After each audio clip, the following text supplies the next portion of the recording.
The NFL on Fox from Tampa, Florida. A great day to be in America and a great day for the NFL to continue kickoff weekend 2011. Temperature will hit the 90s, and that humidity, it feels a lot worse. The heat index down on the field could be over 110 by the time the Lions and the Bucs work through things. Detroit has won the coin toss and elected to receive with Tim Ryan, Chris Myers. Let's check in with Jennifer Hale down on the field. Guys, it certainly is on here. Heat and humidity are going to be a major factor. Hydration is key tonight. Tampa started hydrating their players on Friday. They say, hey, if you waited until yesterday, that's way too long in temperatures like this. The Lions sideline have those misting fans going. One of the refs told me last year this time he lost 12 pounds on the sidelines. Tampa's prepared for their players to lose about 8. They've got IVs on both sides of the sidelines ready to go in case someone cramps. Guys? Thanks, Jennifer. Stay cool out there as Michael Kanan, free agent signee from the Atlanta Falcons, ready to kick off from the 35. Chris, and I played down here in the heat in the early month of September in the opener, and it is brutal, and the heat index will be a factor. And if officials are losing 10 and they're expecting their players to lose 8 to 10, the linemen are losing 20. Will definitely be a factor. Look for big rotations, especially on the defensive lines for both teams. So Kanan to boot it. Back for the Detroit Lions, Stephon Logan, the only player to rank in the top 5 in kickoff and punt returns. Logan did have a kickoff return for a touchdown against the Rams last year. How will the Bucs play it? Drive it through the end zone or kick it high? A dramatic moment here. There's not a lot of wind. We'll say the humidity knocked that ball over. It's thick.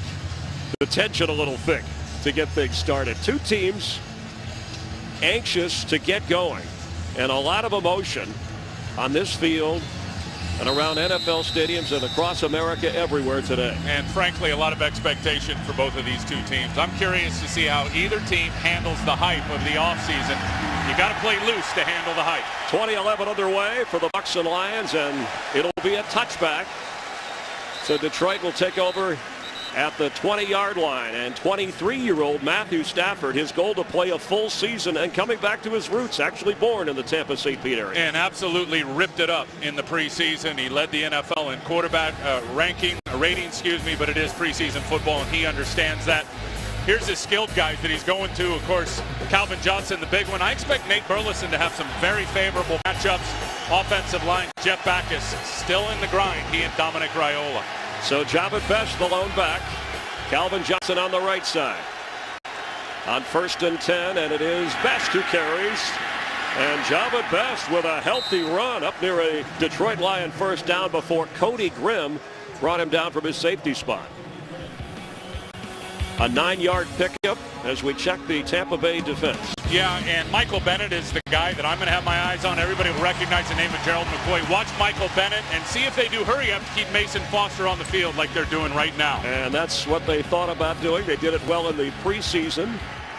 On 2nd down 1, Best carries. 1st down Lions.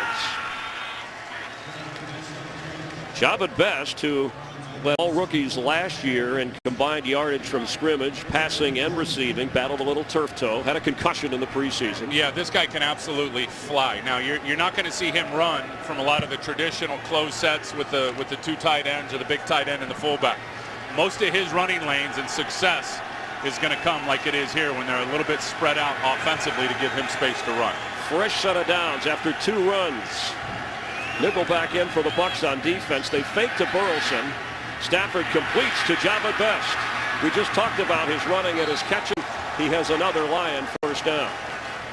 And that's exactly what I was talking about with Javed Best. And you get him in space, and what you do first is you get the defense going in one direction with a little fake. Watch the defense all react this way. Then Best will leak out and get behind him his offensive line. Watch the white jerseys as they start to just flash back inside when they see that fake. And of course, Best, who has got big-time heat and can absolutely fly in space. He's hard to deal with. After a gain of 14, Maurice Morris checks in. Best with a breather. Will Heller in as the H-back tight end. Morris carries.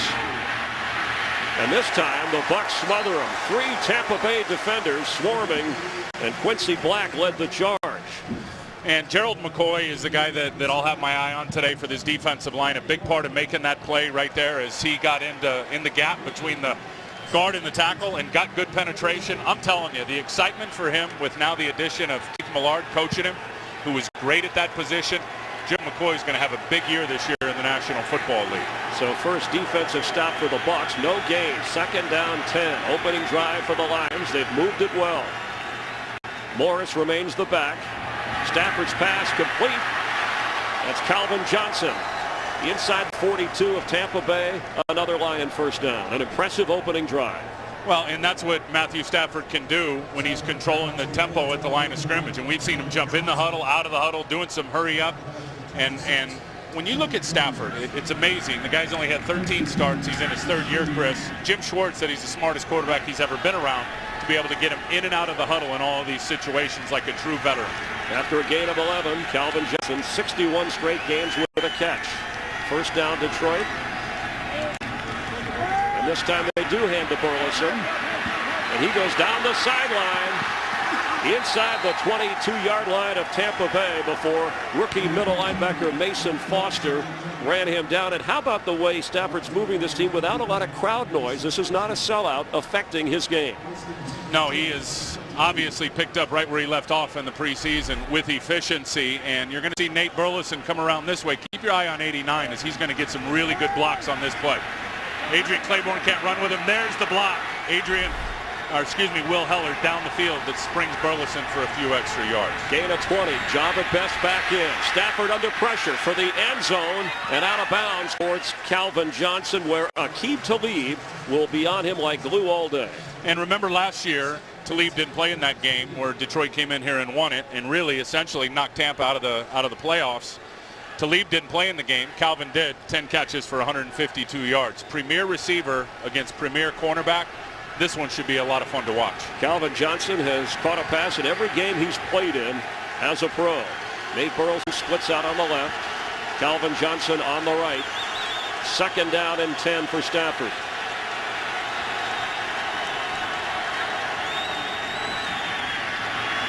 To Java Best. Knifing his way down to the 11-yard line.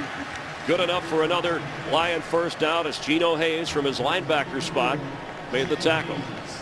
I mean, you cannot allow Java Best to get in space like this. I want you to watch this area of the field right here as Stafford pumps right and then comes back to the left. I mean, there's just nobody out there on the flank for Java Best. That's easy. That's pitch and catch, Chris. Keeping the tempo up as a penalty flag flies. Stafford was quick to get to the line.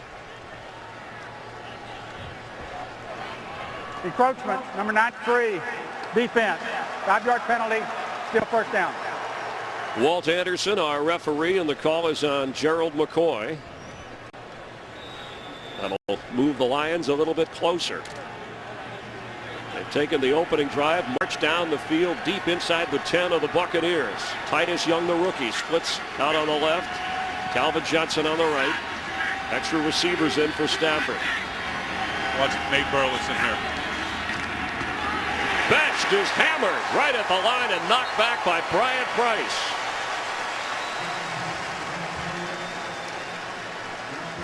Boy, it's good to get him in the lineup. You see his flash right there, 92. You see that number? That's what he did at UCLA, was pure, full-blown penetration. That dude was the defensive player of the year down there a few years ago. Second-round pick.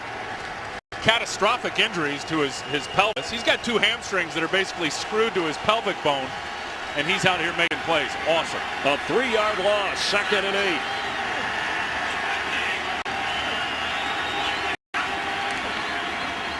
Stafford. Burleson. Shoved back after he caught the ball at the 5-yard line, which was not good enough initially for a first down. So it'll be a 3rd down play for the Lion offense. Good job by Matthew Stafford hanging in there and taking a shot. I mean, he's going to get hit here. Michael Bennett, Bryant Price, both converging on him. They rock him right there in the rib cage, and he throws the football right on time. How effortless does Stafford make it look when he's throwing the football just with a flick?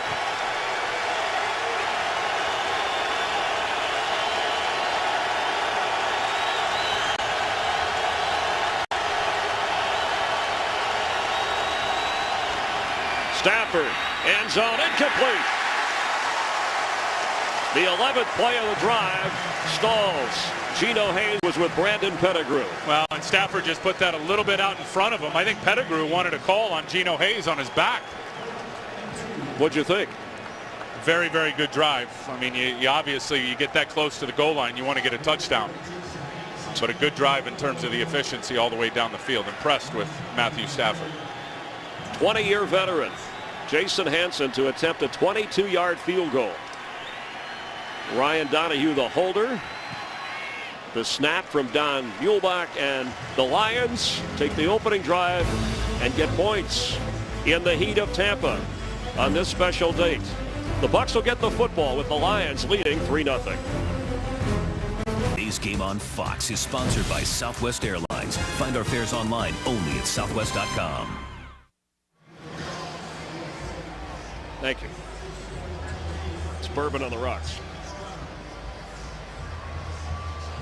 35-year-old Raheem Morris celebrated his birthday this month. The greatest turnaround in Buccaneer franchise history, from 3 to 10 wins, and started 10 rookies in doing it last year. One of those losses, as Tim Ryan mentioned earlier, was late in December to these Lions, which may have kept the Bucs out of the playoffs and put the Packers in.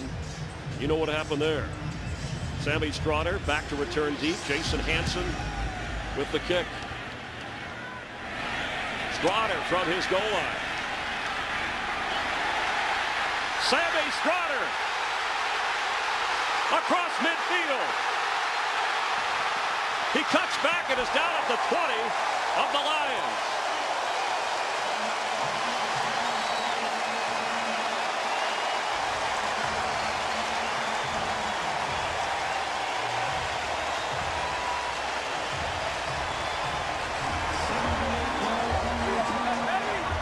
A 78-yard return. Yeah, and it's a couple of phase players in terms of, look at Ekachuba right there. Now watch Stovall. He misses the tackle. Those are 4-phase special teams players for the Lions, which mean they play on all their special teams. They're very important. Strawder went right by Ekachuba and then ran through the arm tackle of the old Buck Maurice Stovall. So quickly, Josh Freeman gets the Bucs out on the line. And he hands to LeGarrette Blount, the 1,000-yard rusher of a year ago. And Strawder, a 7th-round draft pick, a backup receiver who's got speed. Oh, he's got high octane. Watch 50 go running by him there, and then here's the missed tackle by Stovall. And you know special teams, we saw it in the opener at Green Bay against New Orleans. There was a punt return for a touchdown. There was a kick return for a touchdown. Chris, I did the 49ers preseason package. There was returns all over the place. The lockout has certainly affected the special teams core groups as much as it's affected anybody. And Stovall, an ex-Buccaneer on that Detroit Lions special teams unit. 2nd down 10. Freeman comes the other way to Kellen Winslow. Out of bounds near the 15 of the Lions. Kellen Winslow, the leading receiver for the Bucs the last 2 years, and the cannon fire is what you hear here in Tampa Bay when they get into the red zone. Now 77 consecutive games for Kellen Winslow, catching at least one pass. I mean, he's had prolific numbers since he's been down here, and Greg Olson, the offensive coordinator, knows just how to use them. Greg has become a darn good play caller here over the last couple of years, having that quarterback Josh Freeman at his disposal with some pretty darn good weapons, including Winslow. All right, Tim, so Ernest Graham checks into the backfield. On 3rd down, Freeman, this is what he does if he can get away from that Lion rush, and he does not. Stephen Tulloch, the new addition at middle linebacker for the Lions, makes the stop, and it'll be 4th down for the Bucs. Now, that's a big play by Stephen Tulloch, and that's an area where you look at the Lions, and Jim Schwartz told us that's where they're most improved as a football team. The linebacker position, they needed it. They added Tulloch. They added Justin Durant. That time Tulloch just as a secondary contain guy. In other words, if Freeman breaks the pocket, go get him. That's exactly what he did. Got the big tackle. Sets up a 38-yard attempt. Connor Barth, who was so clutch last year, especially from long distance, ties the game. And we are tied at 3. The Lions will get to touch the football for the 2nd time today in a moment. Today Today's game on Fox is sponsored by Budweiser. Great times are waiting. Grab some Buds.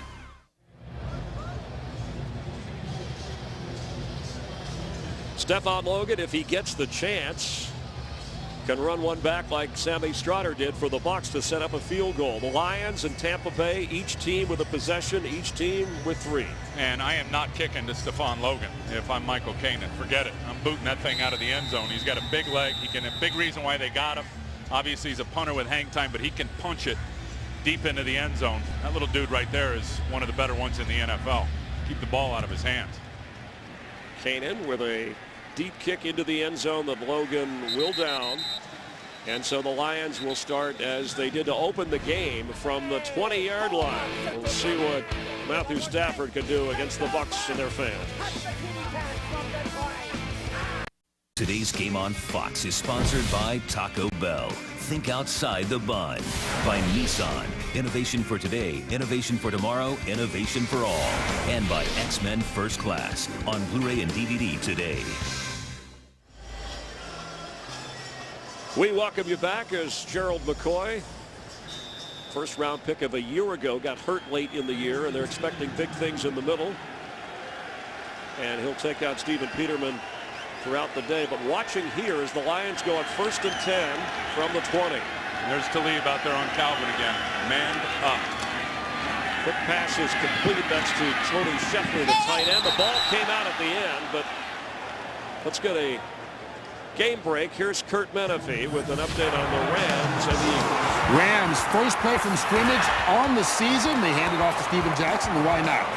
47 yards on the score, and just like that, they're on top of the Eagles, 7-0 rather quickly. Chris and Tim. Boy, that's an exciting matchup, Chris. And you look at Steven Jackson, he's still got a lot of juice left, clearly. The addition of Harvey Dahl up front for that offensive line for St. Louis is going to be huge. Java Best has provided a lot of juice so far. He's in for the Detroit Lions and carries. Michael Bennett making the stop. So it'll be 3rd down. Now, Mikel LaShore, they drafted to help carry the ball inside, but he had a torn Achilles in the preseason. Yeah, and that really hurt. Out of Illinois, high pick, and the 235-pound guy that they could put in there and could run between the tackles. And that's an area where Detroit was certainly lacking last year. We're going to see some of Maurice Morris in this game, but they'll miss that big power back Mikel LaShore. All right, an important early 3rd down. Teams trading barbs. The Lions need 3. Stafford's throw is high and incomplete and intercepted. Picked off. Aqib Talib has a Buccaneer touchdown.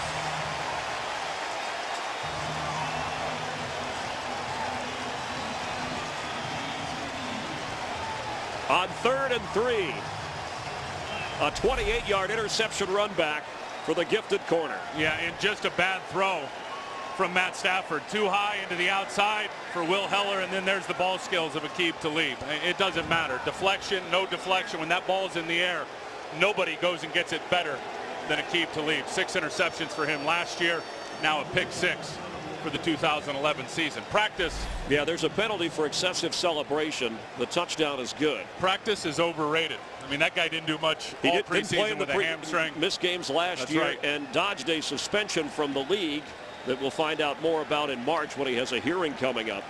But the touchdown is good, and all scoring plays reviewed by the officials upstairs communicating as Connor Barth kicks the extra point. And a turnover turned into a score. The 2nd career touchdown return for Talib. The Bucs have the lead. And Stafford's got to simply get that ball down too high. Bad throw. Tim Ryan talked about special teams, not only returning kicks, but kick coverage. And this is the trio for the Bucs. Adam Hayward on the left. They gave him a hammer. They call him Thor. He voted the special teams captain. They hope he delivers the knockout blow. They're going to have to deliver. This is going to be interesting now with the penalty. They're kicking from the 20. So this one certainly, depending on how Kanan kicks it, has an opportunity to be returned by Stephon Logan. And so far, he has not had a chance with 2 kickoffs going into the end zone. So the 10-3 Buck advantage, and they bounce it And Connor Barth with an excellent kick. What a kick. And again, the Lions will start at the 20. This October, the American League's best teams will look to their brightest stars to see which one will become the newest hero that'll lead them into the Fall Classic. Legends are born in October, and our exclusive coverage of the American League Championship Series, the ALCS, begins October 8th, only on Fox. So the turnover after Stafford on the opening drive was 4 out of 6. Has the Lions in a bit of a hole here in the opening quarter. Java Best carries, maybe a yard or two.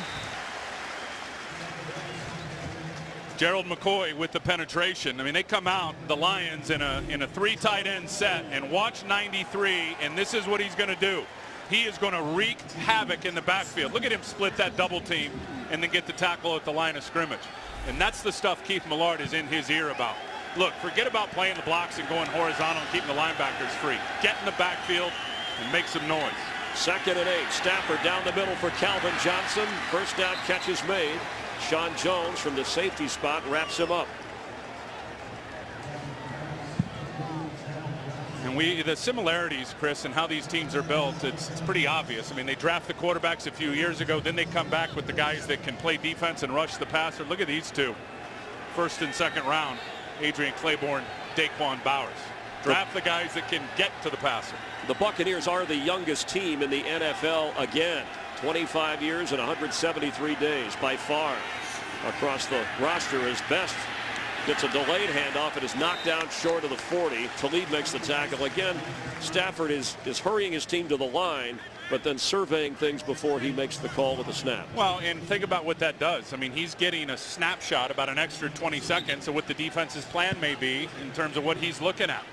And are they rolling the safety up? Are they playing in a 4-deep look? Are they pressing up with the corners? When you're at the line of scrimmage, I mean, he's surveying the whole field. He drops that one. Fumble on 2nd and 8.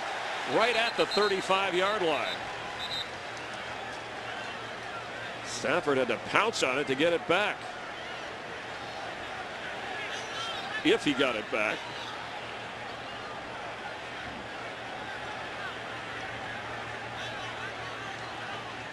And it'll be a 3rd down for the Lions and 12. See if he's got his eyes up. Yeah, he had his eyes up surveying the defense. Exactly what I was just talking about. You saw him lift his eyes, look at the defense. Raiola snapped it, hit him right in the hands.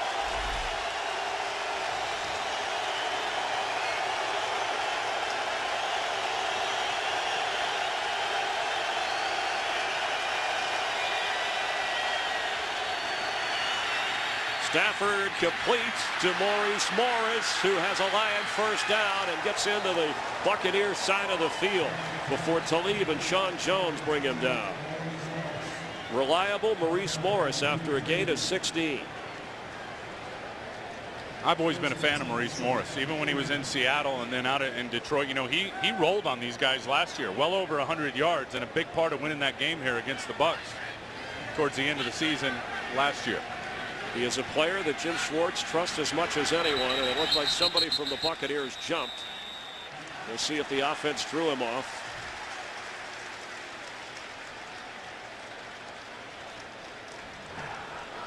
Neutral zone infraction, number 93, defense. 5-yard penalty. Go first down. So that call on McCoy will give the Lions a 1st and 5. A lot you can do with that. Playbook wide open here for Matt Stafford. Let's see if they take a shot down the field. This is a perfect opportunity to get one of those deep routes from the numbers to the sidelines on either side. Java Best splits out as a receiver way on the left. Stafford throws, and falling to the ground and making the catch was Nate Burleson. So a first down. I saw him in pregame warmups. He said, "I'm going to get in the end zone. Give me a shout out." I think he's going to have a huge year. He is an underrated talent. I mean, I could see him at the end of the season, if healthy. He'll have 60, 80 catches, double-digit touchdowns. That was a gain of 11 with the coverage Calvin Johnson sees, who was just waving his hand. Stafford high, And caught inside the 15-yard line by Brandon Pettigrew. And note the number change. He wanted his old college number 87 and got it. And gives the Lions a first down. And they got so many options in the passing game, and so many of their guys are versatile. They can run so many formations with the same personnel because guys are interchangeable. Great job by Pettigrew climbing the ladder, going up high to get it. 19-yard pickup, fake to Best. Stafford throws. Burleson slips one tackle but can't get out of the other. Quincy Black over there. It'll be second down.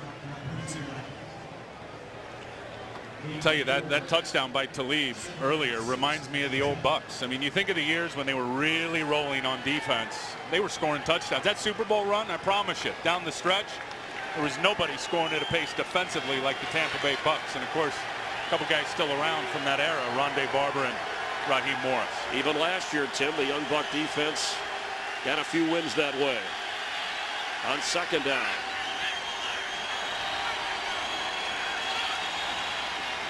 Stafford, end zone, and overthrew Calvin Johnson. It'll be third down.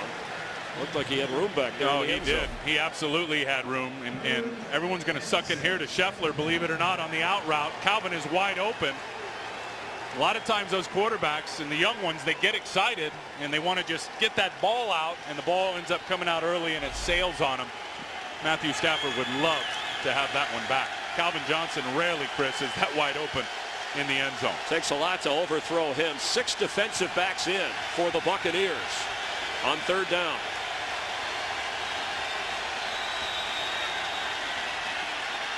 Stafford, end zone, dropped. Pettigrew had it.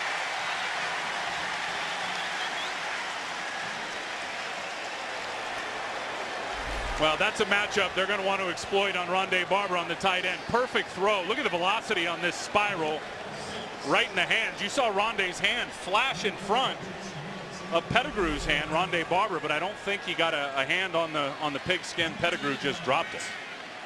Jason Hanson with his second field goal try. This will be from 28.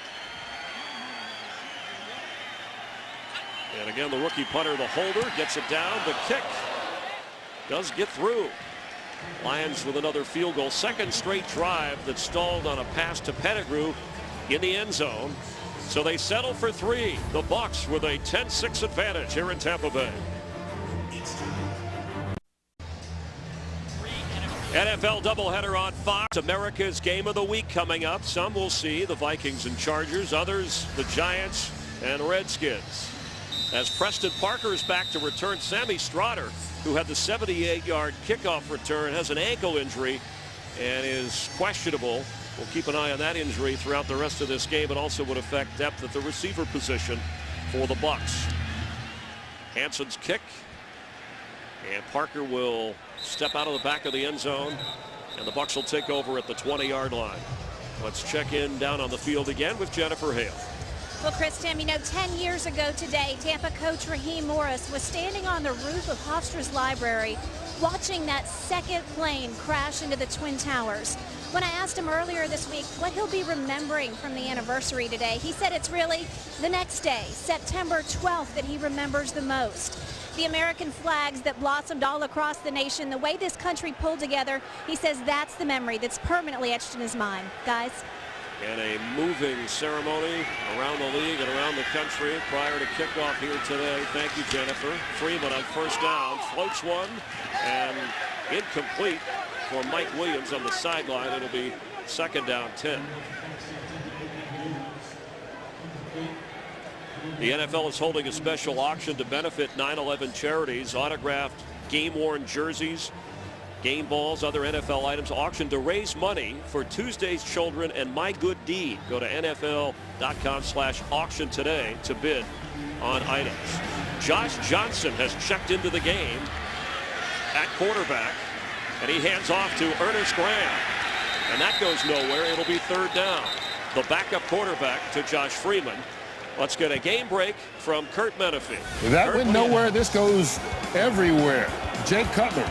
No screen pass to Matt Forte. This all set up by Brian Urlacher's interception against the Falcons, and Forte bouncing off guys and bouncing all the way to the end zone for a 56-yard score and a 7-point lead over Atlanta. Chris and Tim.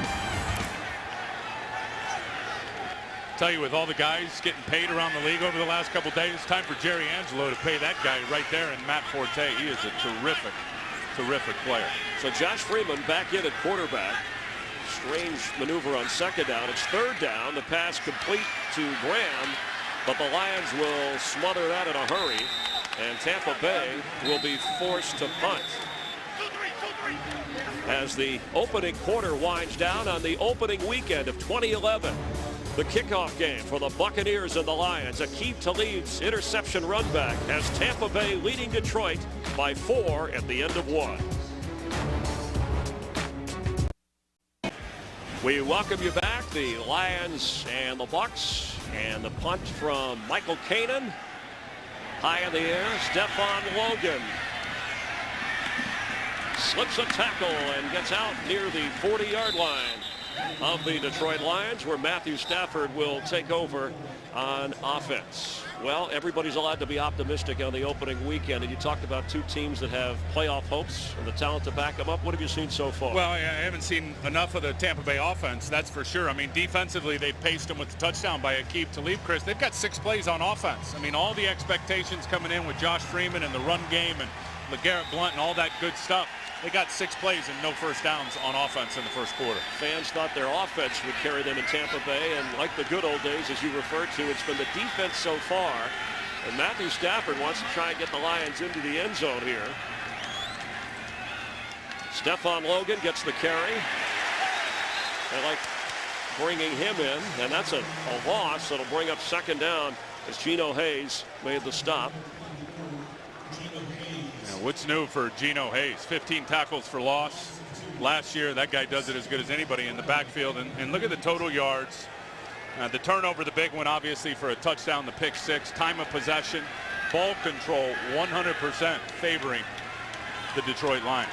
Calvin Johnson has had some catches, but when we got near the end zone, Pettigrew was shut out. 2nd and 12. Best is the running back. Stafford, there's a penalty. Stafford was back to throw.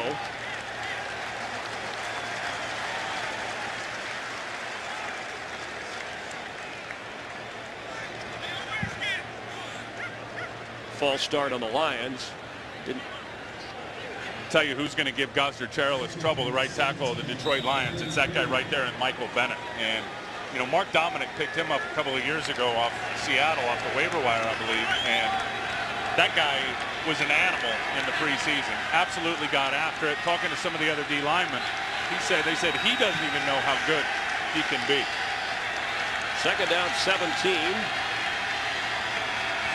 Rondé Barber is coming late, dropping into coverage, and that's almost intercepted. He intended for Javid Best.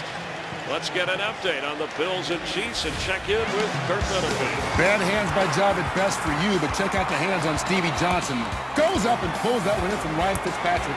And Buffalo leads in Kansas City 14-0 as they approach the end of the first quarter. Chris and Tim. Tell you, it looks like Kansas City has picked up where they left off in the preseason. They were not very good, Chris, in the preseason. Matt Castle really was downright awful for the Kansas City Chiefs. Buffalo not missing Lee Evans so far. 1 for 4 on 3rd down so far for the Lions. They're in a hole here. Time for Stafford. And the whistle blew. They have a delay of game. To the snap, delay of game, 5-yard penalty, still 3rd down.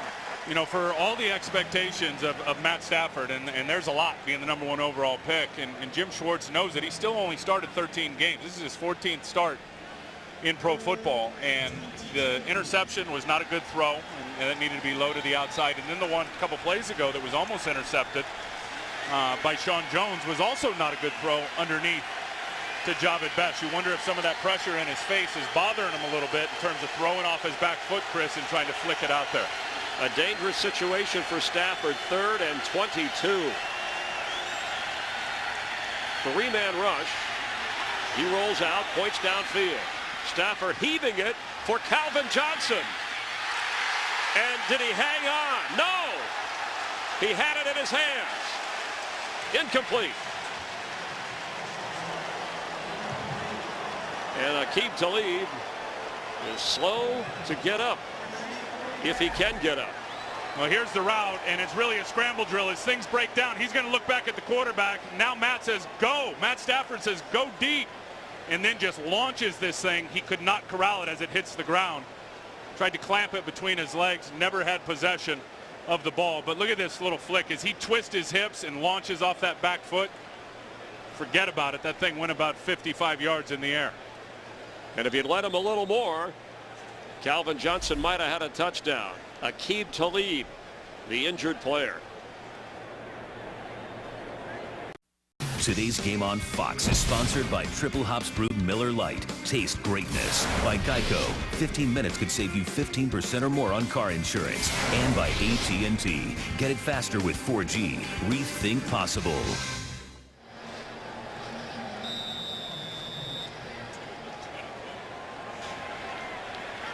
Aqib Talib was able to get up and walk off the field over on the Buccaneer bench.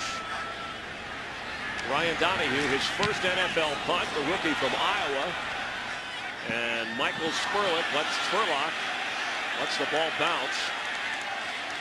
It goes inside the 12-yard line of Tampa Bay.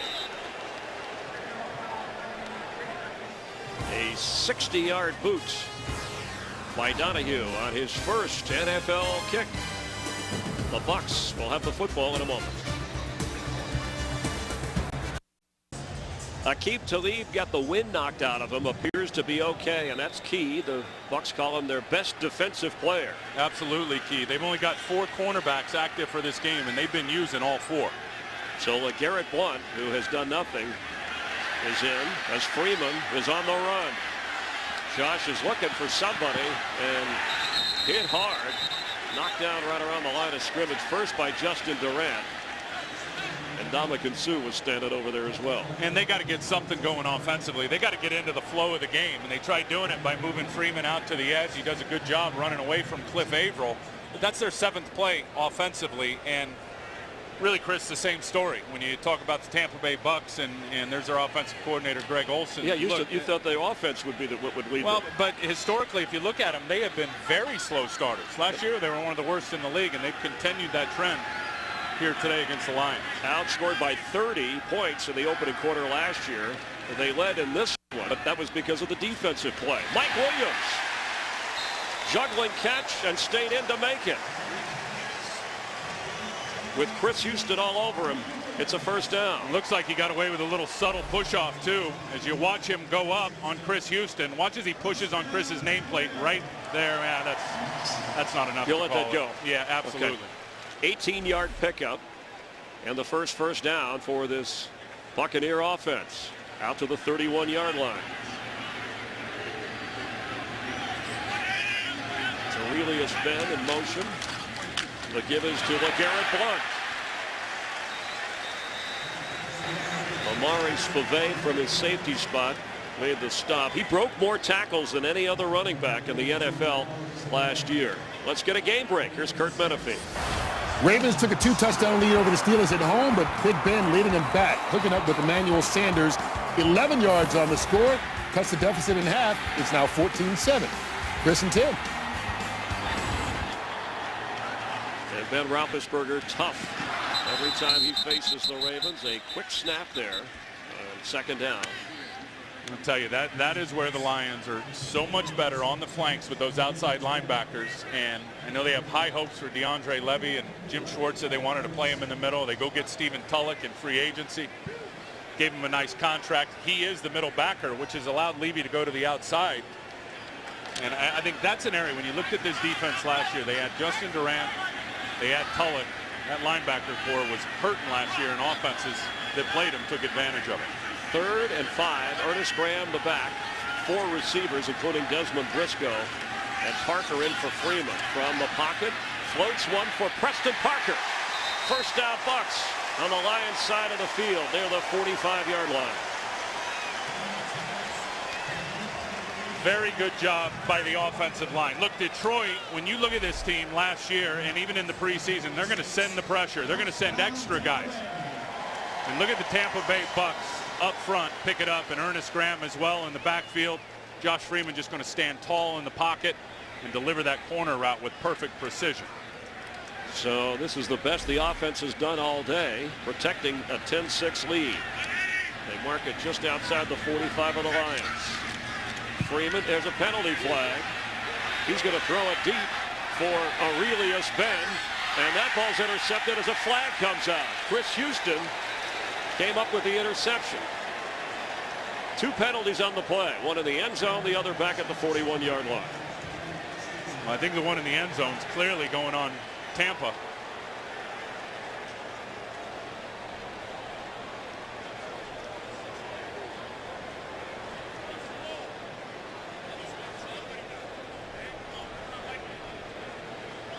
On a first down play, Freeman airs it out. There are 2 fouls in the play, both on the offense. Illegal motion, number 19. That's interference, number 16. Both of those fouls. There's a touchback. Timeout. Apologize for the microphone of the ref cutting out. So Mike Williams the call, and then Aurelius Ben. So the Lions will get the football after the interception. Today's game is sponsored by the Ford F-150, the only truck available with EcoBoost.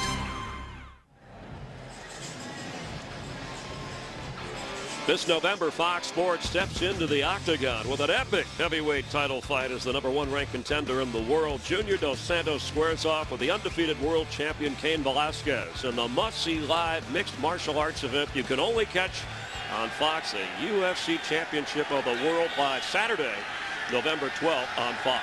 To lead back in the game at the corner on 1st and 10 for the Lions. Calvin Johnson has it and has a first down up to the 43-yard line.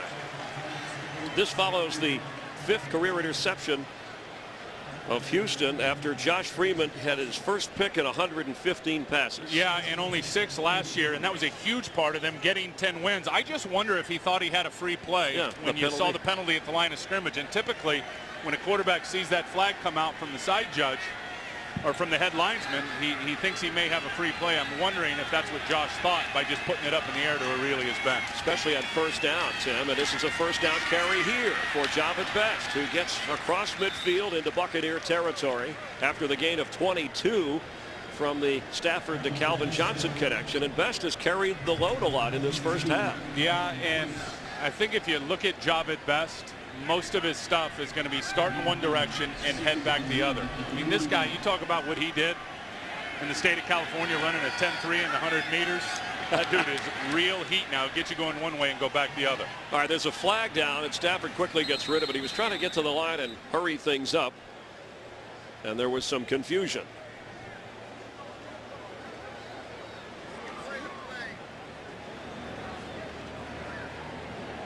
So far, Stafford 10 out of 17. Offside. First down. So they're going to call Brian Price for the offside call. Has anybody ever come back? Because I can't remember it, and I've been in this league since 1990 with 2 hamstrings reattached to your pelvic bones with screws like Brian Price has. Not as fast. And that's as he incredible. Has. Incredible. They need him out there plugging up the middle. That is a first down for the Lions. And Best carries again, slips a tackle, and gets down to the 37-38-yard line. Penalty flag comes out on the end of the play. Peterman cannot do that. The play was ending. Yeah, the play was ending. They're defenseless defenders. I mean, defensive players need some help somewhere.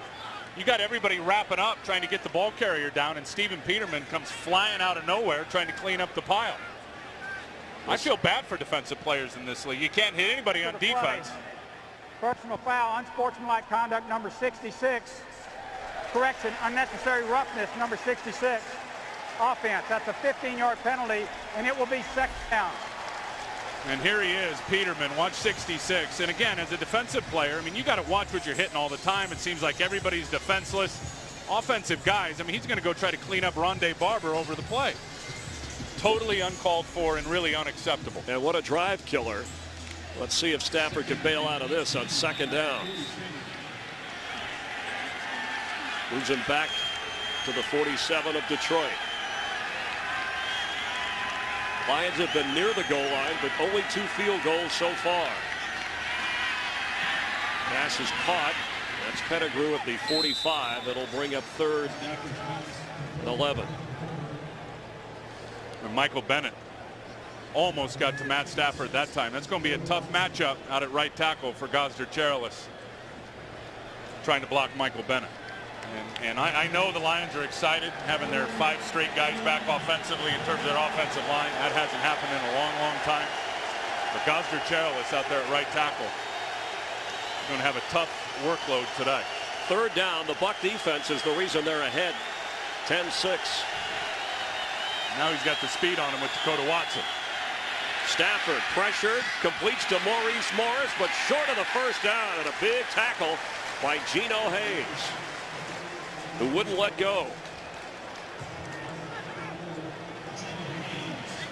Boy, you love the young defensive line pressure, and this time it's coming from the first-round pick, Adrian Claiborne. Watch him chop those hands down and hit Matt Stafford just as he's getting rid of it. Very good throw by Matt, throwing it with accuracy.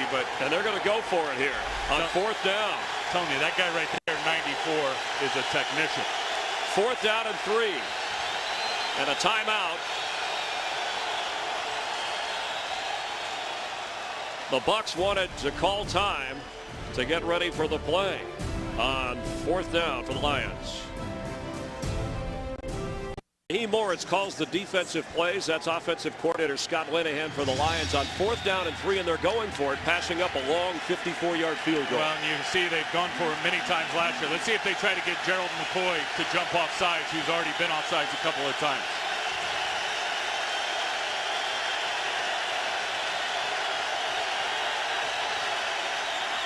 Stafford. Calvin Johnson. Touchdown Lions. On fourth and 3. He floated it 36 yards.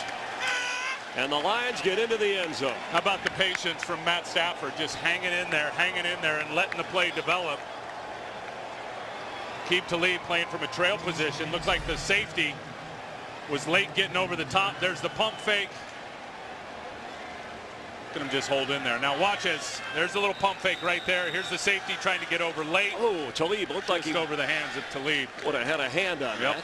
But the size of Calvin Johnson figured in the reception and the Jason Hanson extra point. Nice hold. Love the patience on a huge fourth down at that spot in the field of Matt Stafford just holding on to the ball, waiting for his guy to develop, his go-to guy, and Talib did get a piece of that. Good concentration. Tim Ryan talked about a platform for a franchise in a quarterback league, and in 2009 in the draft, Matthew Stafford went #1 overall. The Lions selected him, and the Bucs traded up to 17th to draft Josh Freeman. Yeah, and some people criticized him for it. I thought it was a great move by Mark Dominic. Look, I think it's simple. You go look at the last several. You keep counting Super Bowl winners, and you tell me who's winning the Super Bowl with the exception of Trent Dilfer that doesn't have an elite quarterback when Trent was in Baltimore. Josh is further along because he's been out there and hasn't been hurt, but both of these guys really are going to set the table, I think, for their organizations for the next 10 years. And their next goal is get their team to the playoffs as Hanson kicks off and sails it to Preston Parker in the end zone, and he downs it. Matthew Stafford, by the way, 4 out of 4 on that drive, including the touchdown pass on fourth down to Calvin Johnson that has the Lions up by 3. Fox NFL Sunday doubleheader. Some of you will see the Vikings and Chargers. America's game of the week following us, the Giants and the Redskins. Continuing a very emotional day on the anniversary of 9/11. I'll tell you, I've got searing memories, obviously, as do most of us, and profound memories. I don't know if you've turned the TV on the last couple of days and just kind of reliving it, but man, it's been emotional. And the NFL, part of the healing process, as LeGarrette Blount gets some tough yards. He's going to check on the Browns and Bengals. Here's Kurt Menefee. Yeah, a lot of people taking Cleveland in their suicide pools today against Cincinnati. And the Browns were down 13-0 until Colt McCoy hooked up with Ben Watson, 34 yards on the score. Pulls them a bit closer. It's 13-7 as they approach halftime. Chris and Tim. Thanks, Kurt. And Colt McCoy, one of those quarterbacks that Cleveland hopes they can build their franchise around. Well, he's going to be perfect in that West Coast offense that's being installed by the head coach, Pat Shermer. Perfect.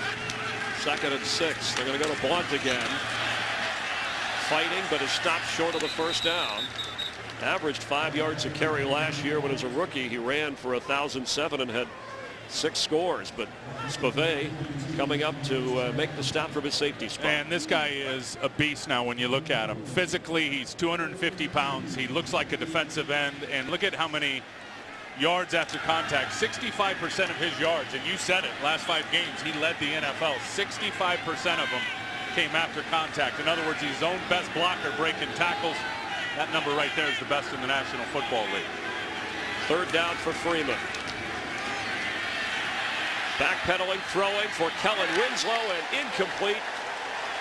Ball didn't have a lot on it. Well, it didn't have a lot on it because Josh Freeman had his back turned with DeAndre Levy right in his grill. And then watch the closing speed by Luis Delmas, who they call the guided missile. Look at him just get on his horse and get a nice bat down. That is textbook. Delmas, one of 3 players in this game from Western Michigan, and the team's leading tackler last year. So a 4th down situation. The defense of the Lions does its job. The Bucs don't even have 50 yards of offense in this game. Ball control being dominated by the Lions.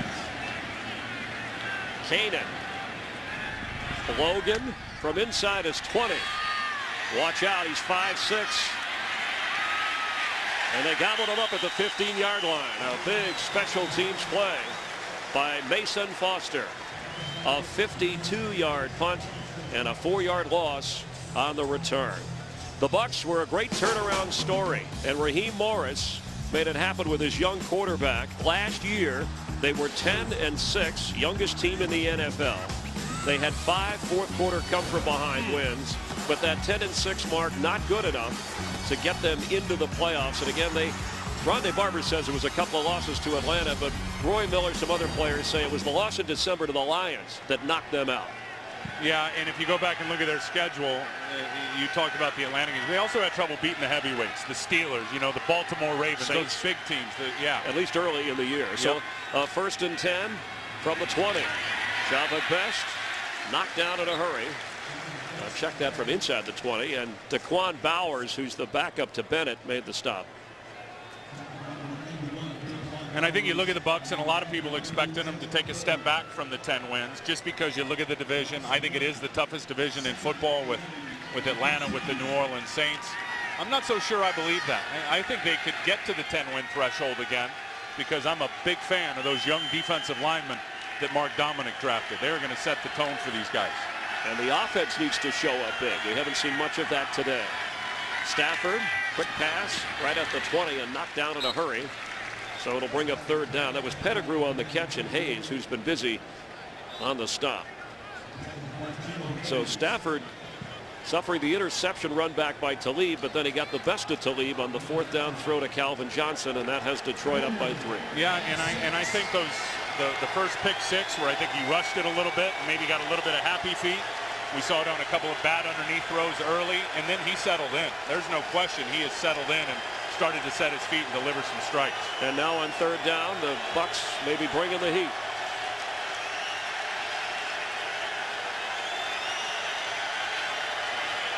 They send 4.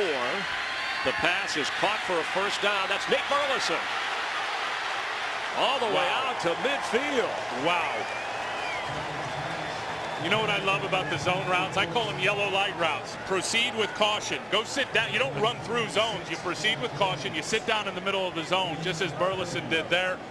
Perfect throw from Matt Stafford. And then Burleson, we all remember him, at least I do, as a great returner when he was in Minnesota and Seattle. You get him the ball in space, he becomes an electrifying return man. He just shook down Aqib Talib. After caution with yellow is red light, green light. He gained 29 yards on that play and best carries. The Lions offense has controlled much of this first half, and we're hitting the 3:30 mark. Jim Schwartz talked to us in the production meeting about how he has never seen anyone as smart as the 23-year-old Matthew Stafford. That's saying a lot. It is saying a lot, and he's been around some good quarterbacks, clearly. But they say he's a calming influence in the huddle. I asked Calvin Johnson about him. Calvin said he's a coach on the field. Yep. And that's precocious for a third-year player, mature beyond his years. 2nd down 7.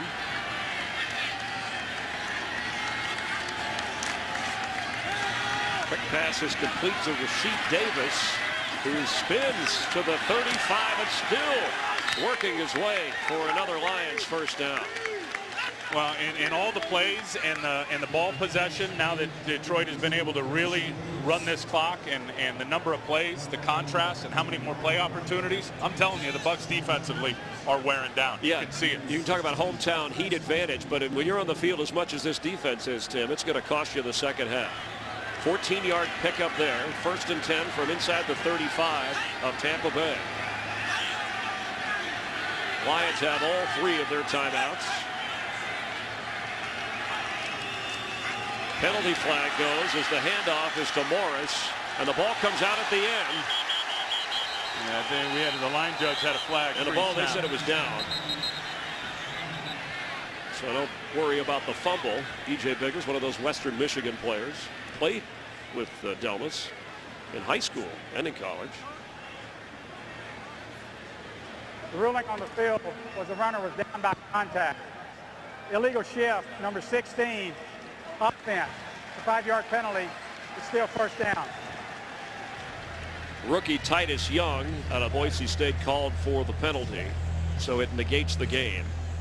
Well, and that's just the fundamental stuff that you execute through many, many reps of practice. And Titus Young didn't get a lot of practice time with a hamstring for a good portion of training camp. 1st and 15 now. And there's a challenge flag coming out from the Buccaneers side of the field. Now that might be, as you heard the referee say, that down by contact. He might be questioning if there was a fumble at the end of the run. Raheem Morris has to be careful with his challenge. He got caught in the preseason challenging a scoring play as the officials were reviewing the scoring play.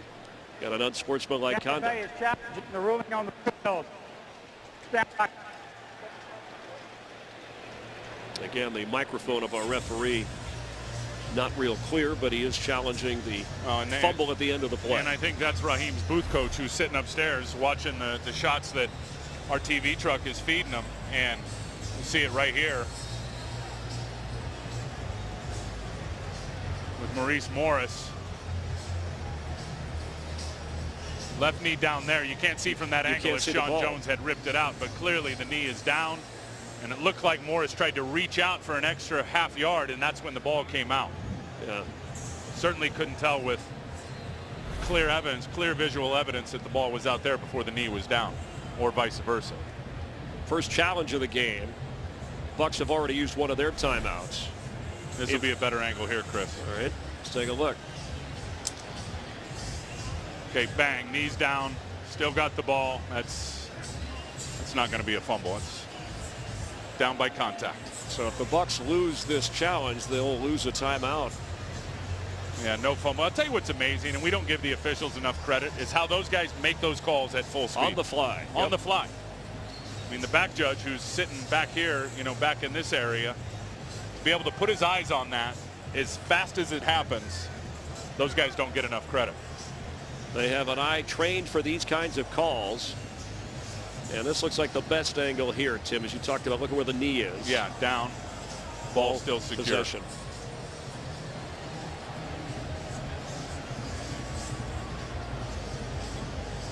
So the Buccaneers hoping for another turnover. Their only touchdown at a Aqib Talib interception run back.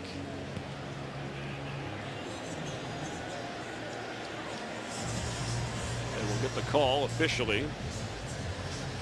After reviewing the play, the ruling on the field is confirmed. The runner's left knee was down. He had control of the football. Tampa Bay is charged with its second timeout. And in the losing a challenge here, if they lose their next challenge, then they're out of challenges for the game. Yeah, and you know the new rule now. Every scoring play is under review. But coaches, it used to be you win your first 2, you get a third. No more. It's 2 challenges, period, for the whole game. So the Lions, the good news is they keep the football. The bad news is it's 15 yards for the first down. Calvin Johnson and Aqib Talib are locked up over on the right side. The Lions have had the ball for 20 minutes in this first half. Not even 7 minutes of possession for Tampa Bay's offense. Wow.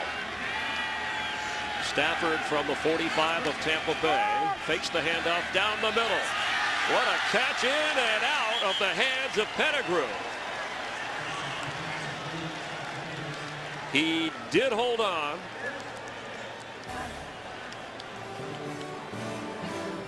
A 24-yard gain down to the 15-yard line. We have hit the 2-minute mark of the first half. A defensive struggle, but the Lions hoping to add to their lead. On the anniversary of 9/11 around the NFL across America, people remembering. And here, as the NFL was back then, part of the recovery process, continuing to do that. Love the American spirit. And it's going strong. I'll tell you, Tim. Matthew Stafford on 1st and 10 here from inside the 15. Detroit with all 3 of their timeouts. They'd love to get a sack right here, that being the Tampa Bay Bucs. Java Best carries and picks up about 4. Rondé Barber drags him down. Stafford is 17 of 24 for 254 yards, a touchdown, and a pick so far. No, he has certainly found his groove, and he started to pick on the middle of the field. We saw the play that has gotten him deep into the red zone here to Pettigrew. Quincy Black bit hard on a play action, and you know, I know Barrett Root's gone, but I think they miss him in pass defense in the middle of the field. Second down. Stafford. That's Tony Scheffler. Touchdown Lions. It was thrown low, but he scooped it up. Bucs defense tired. Chris, they're tired. I mean, you could see there was 4 or 5 guys around the ball. Everybody was kind of pulling up, and Scheffler just kept his concentration and grabbed it and plucked it and held on to it.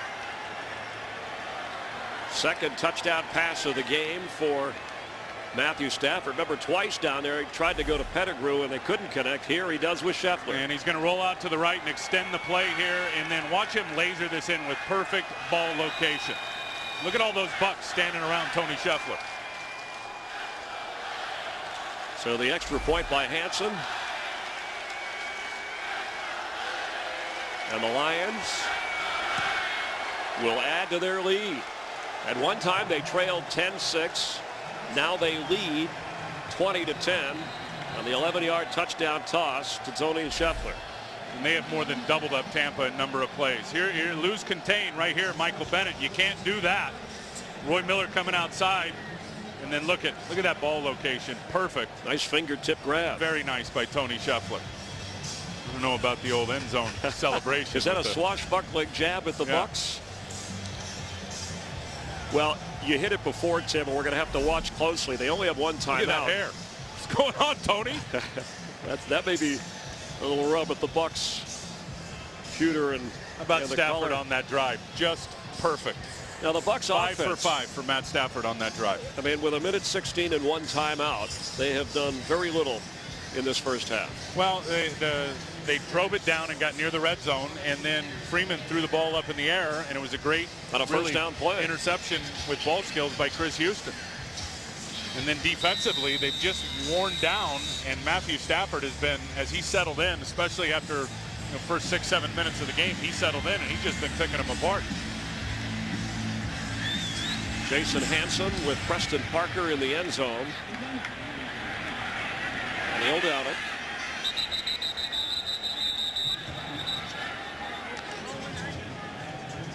It's been an emotional week for the Buccaneers. You know, we talked about today being the 9/11 anniversary, but the passing of Leroy Selman, the first ever Buccaneer, a Hall of Famer, and this quote from Tony Dungy, if you didn't know him, and you met him somewhere, you'd never know who he was. You'd never know why he was famous. He was the kind of person when you saw him, you knew it was going to be great. Certain people you're just happy to see, and he was one of those always.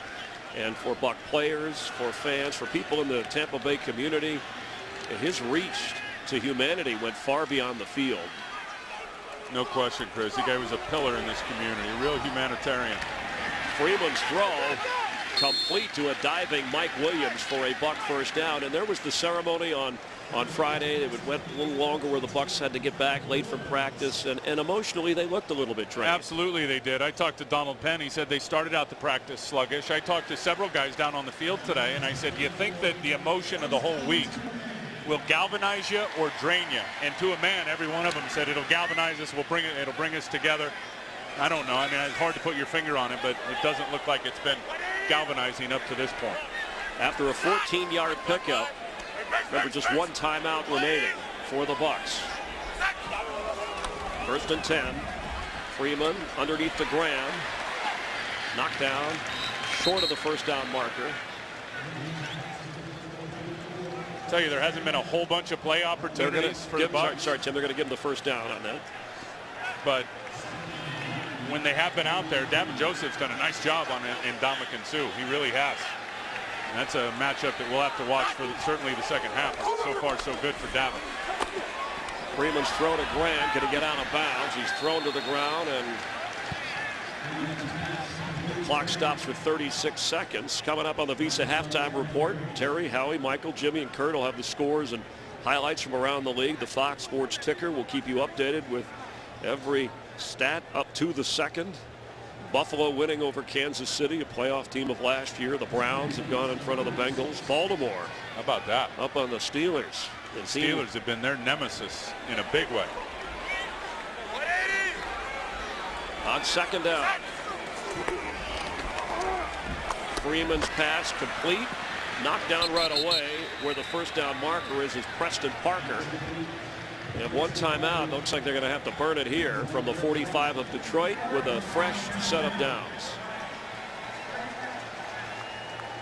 It's the season's most anticipated new series, The X Factor. And now it's your chance to see the competition unfold when Fox presents an exclusive 8-minute preview. See the amazing talent, hear the incredible stories tonight, right after your late game, only on Fox. Connor Barth capable of 55 yards in pregame warmups. He said that's about his range. Of course, he's been clutch from beyond 50 before. Yeah, he's got a big leg. Look at the number there for Josh Freeman. You know, frankly, I got to tell you, and it was a decent preseason for the Bucs, but Josh was not at his best in the preseason in terms of how he had functioned. Got going, and he did. A young team that maybe needed more time with workouts. I agree with that. I think Greg Olson and the lockout and the offensive coordinator spending time with him certainly is factoring in here. Freeman's throw, nice catch. That's Kellen Winslow. Got to get out, though. Can't get out. No timeouts remaining. They're going to have to spike it to stop the clock.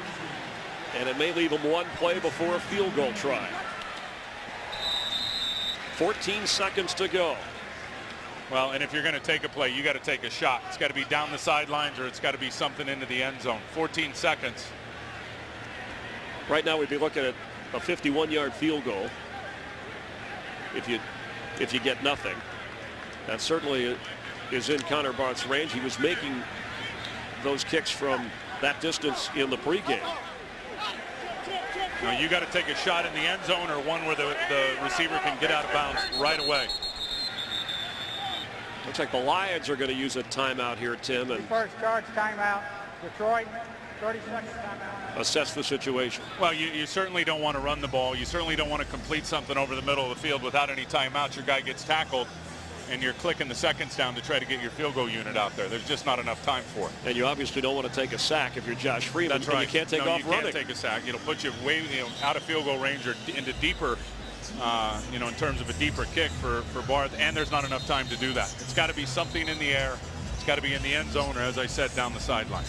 Piece of halftime report coming up with more scores and highlights. And for the Lions, we talked about a Buccaneer fast start in the game, but for the Lions, a fast start to their season.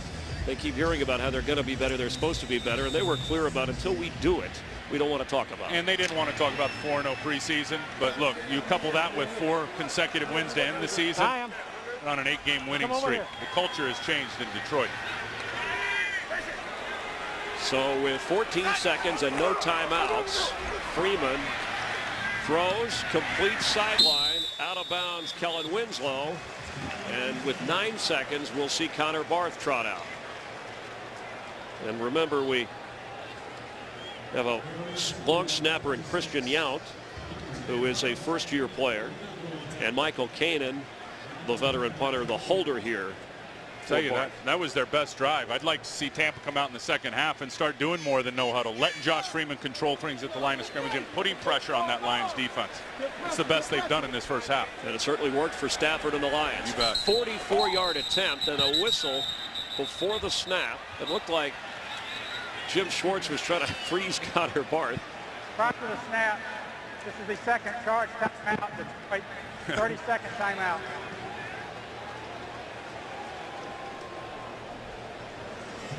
And we mentioned the Visa halftime report. Let's go to check with Kurt Menefee, find out what's coming up. All right, thanks, guys. Coming up in the Visa halftime report, we'll have scores and highlights from this exciting opening Sunday in the National Football League, including how Indy's doing without Peyton Manning, plus the Fox Sports ticker with all the up-to-the-second stats, and we'll put these guys back to work. You ready? It's all coming up on the Visa halftime. You look comfortable.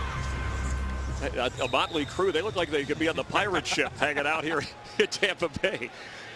That's what I love about those guys. There's no rehearsal. Just put on the headset or put on the mic and go. They love talking football. All right, so unless Jim Schwartz calls another timeout, and he has one remaining, somebody moved.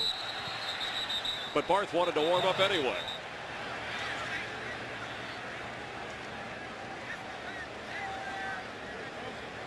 Well, if it's on Tampa Bay, it'll make that a 49-yard field goal attempt.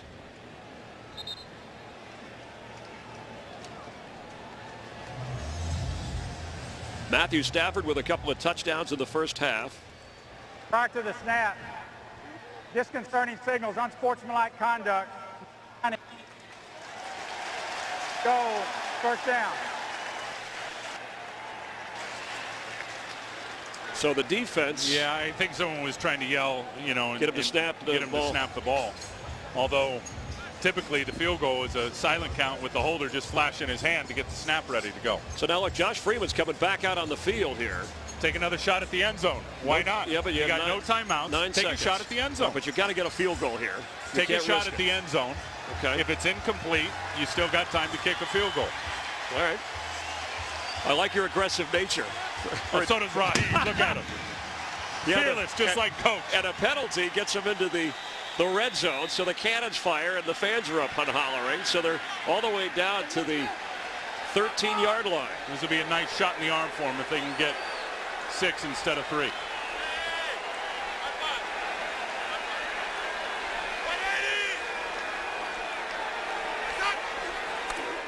Josh Freeman, end zone. No flag yet. Mike Williams back there. Aaron Berry was all over him. Yeah, there was a lot of hand fighting and jostling. You'd like this ball higher if you're Mike Williams. Put it up where Mike can elevate and go get it. But there was definitely some battling going on between Mike Williams and Aaron Berry. So now it's a 31-yard field goal try.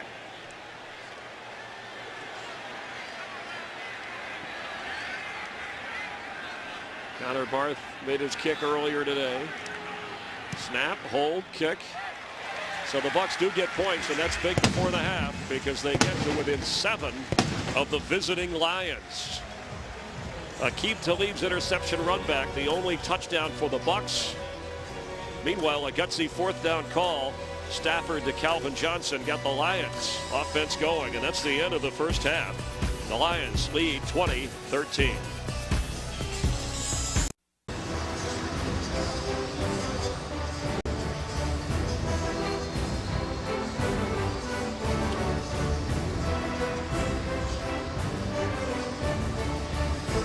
Football, a part of the healing process a decade ago, and Moments ago here in Tampa, Scott Osborne back from Afghanistan, part of Special Forces, but what made it so special was his family here at the game, guests of the Buccaneers and the Lions. They didn't know that he was going to show up and make his way back.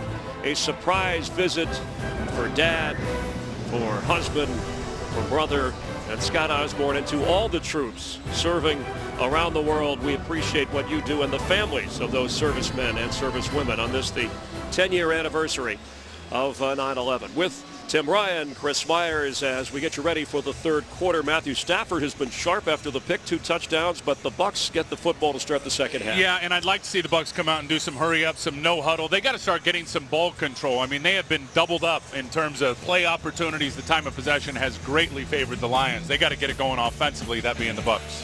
Tim, you can follow your favorite team all season long. Go to itunes.com/NFL. So the Detroit Lion defense has kept the Buccaneer offense out of the end zone. Absolutely, and you talk about Stafford, and since that interception, he has really, Chris, settled in. And 7 different receivers for him in the first half in terms of spreading it around, 18 of 25, 265 yards. Think of this, though, 41 play opportunities for the Lions, only 23 for the Buccaneers. And the Bucs have been able to get to Stafford. No sacks by that Buc defense as Hansen kicks to Preston Parker. It's been one of those days where he's backing up in his end zone. And Tampa will take over at the 20-yard line. Let's see what the coaches had to say at the break and check in on the field with Jennifer Hale. Well, guys, at the half, Coach Raheem Morris told me he feels awesome. He is in his element right now. He says as things literally get hotter on this field, look for the Bucs to do even better. He says higher tempo offense, much more high octane. Look for them to move the ball more. On the other side of things, Coach Jim Schwartz says he's very happy with that rhythm his team found in the second quarter.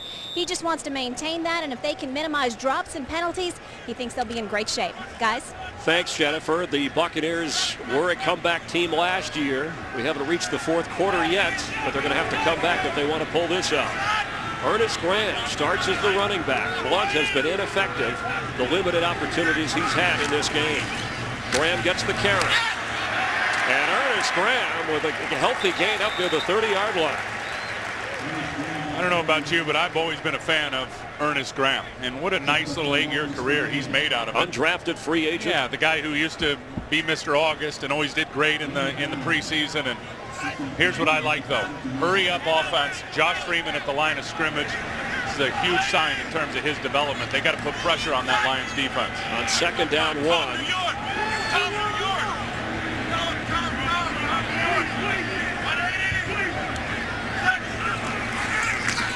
Graham again. Can he get the first down? He was hit hard.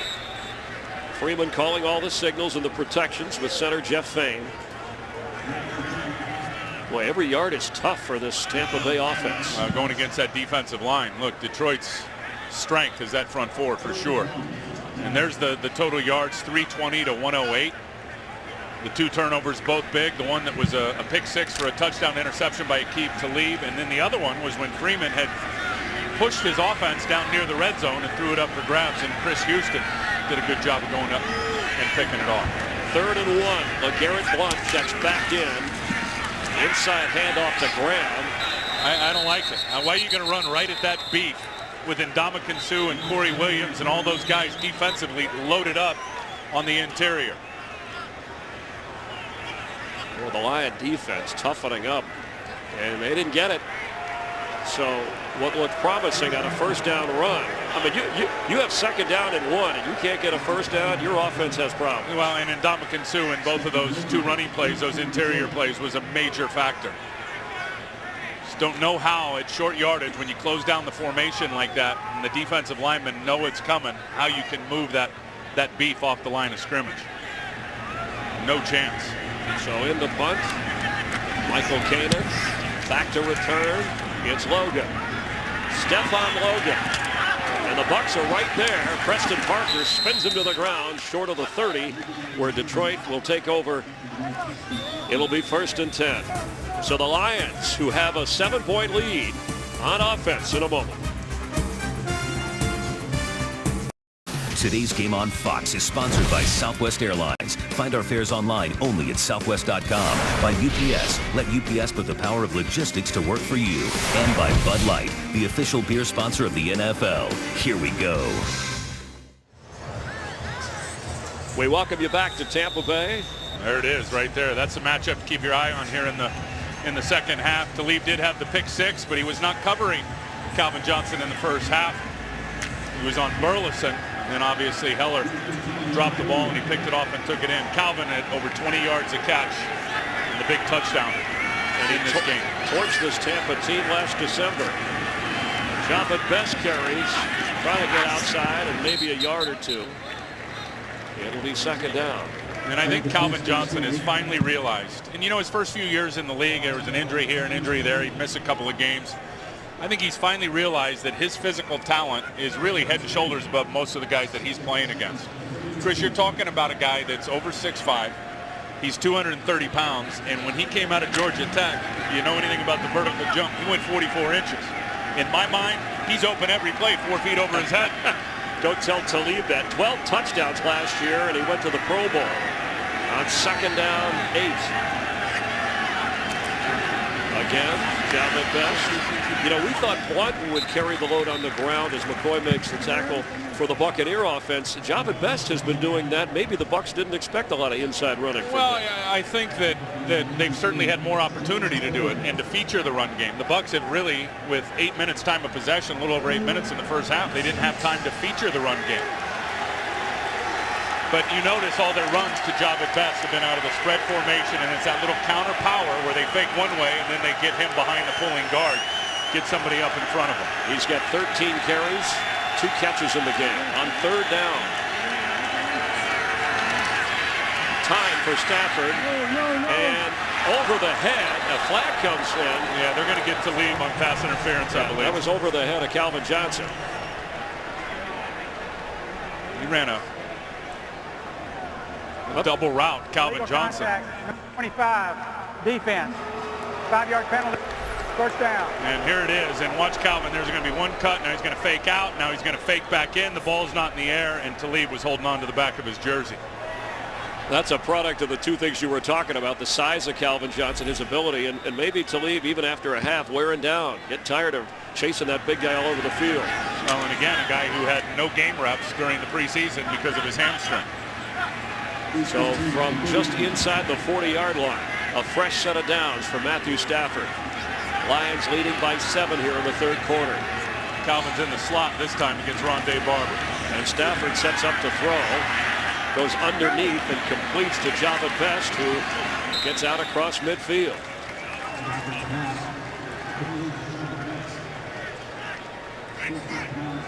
And the Buccaneer defense, part of the youngest roster in the NFL, just over the age of 25, and the 35-year-old head coach, Quincy Black, the leading tackler today.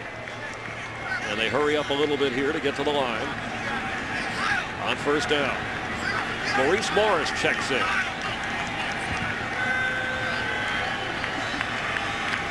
Morris carries. First down, the ball comes out, and is it saved out of bounds? The Lions get it back inbound. Is that Rob Sims that went up and grabbed it?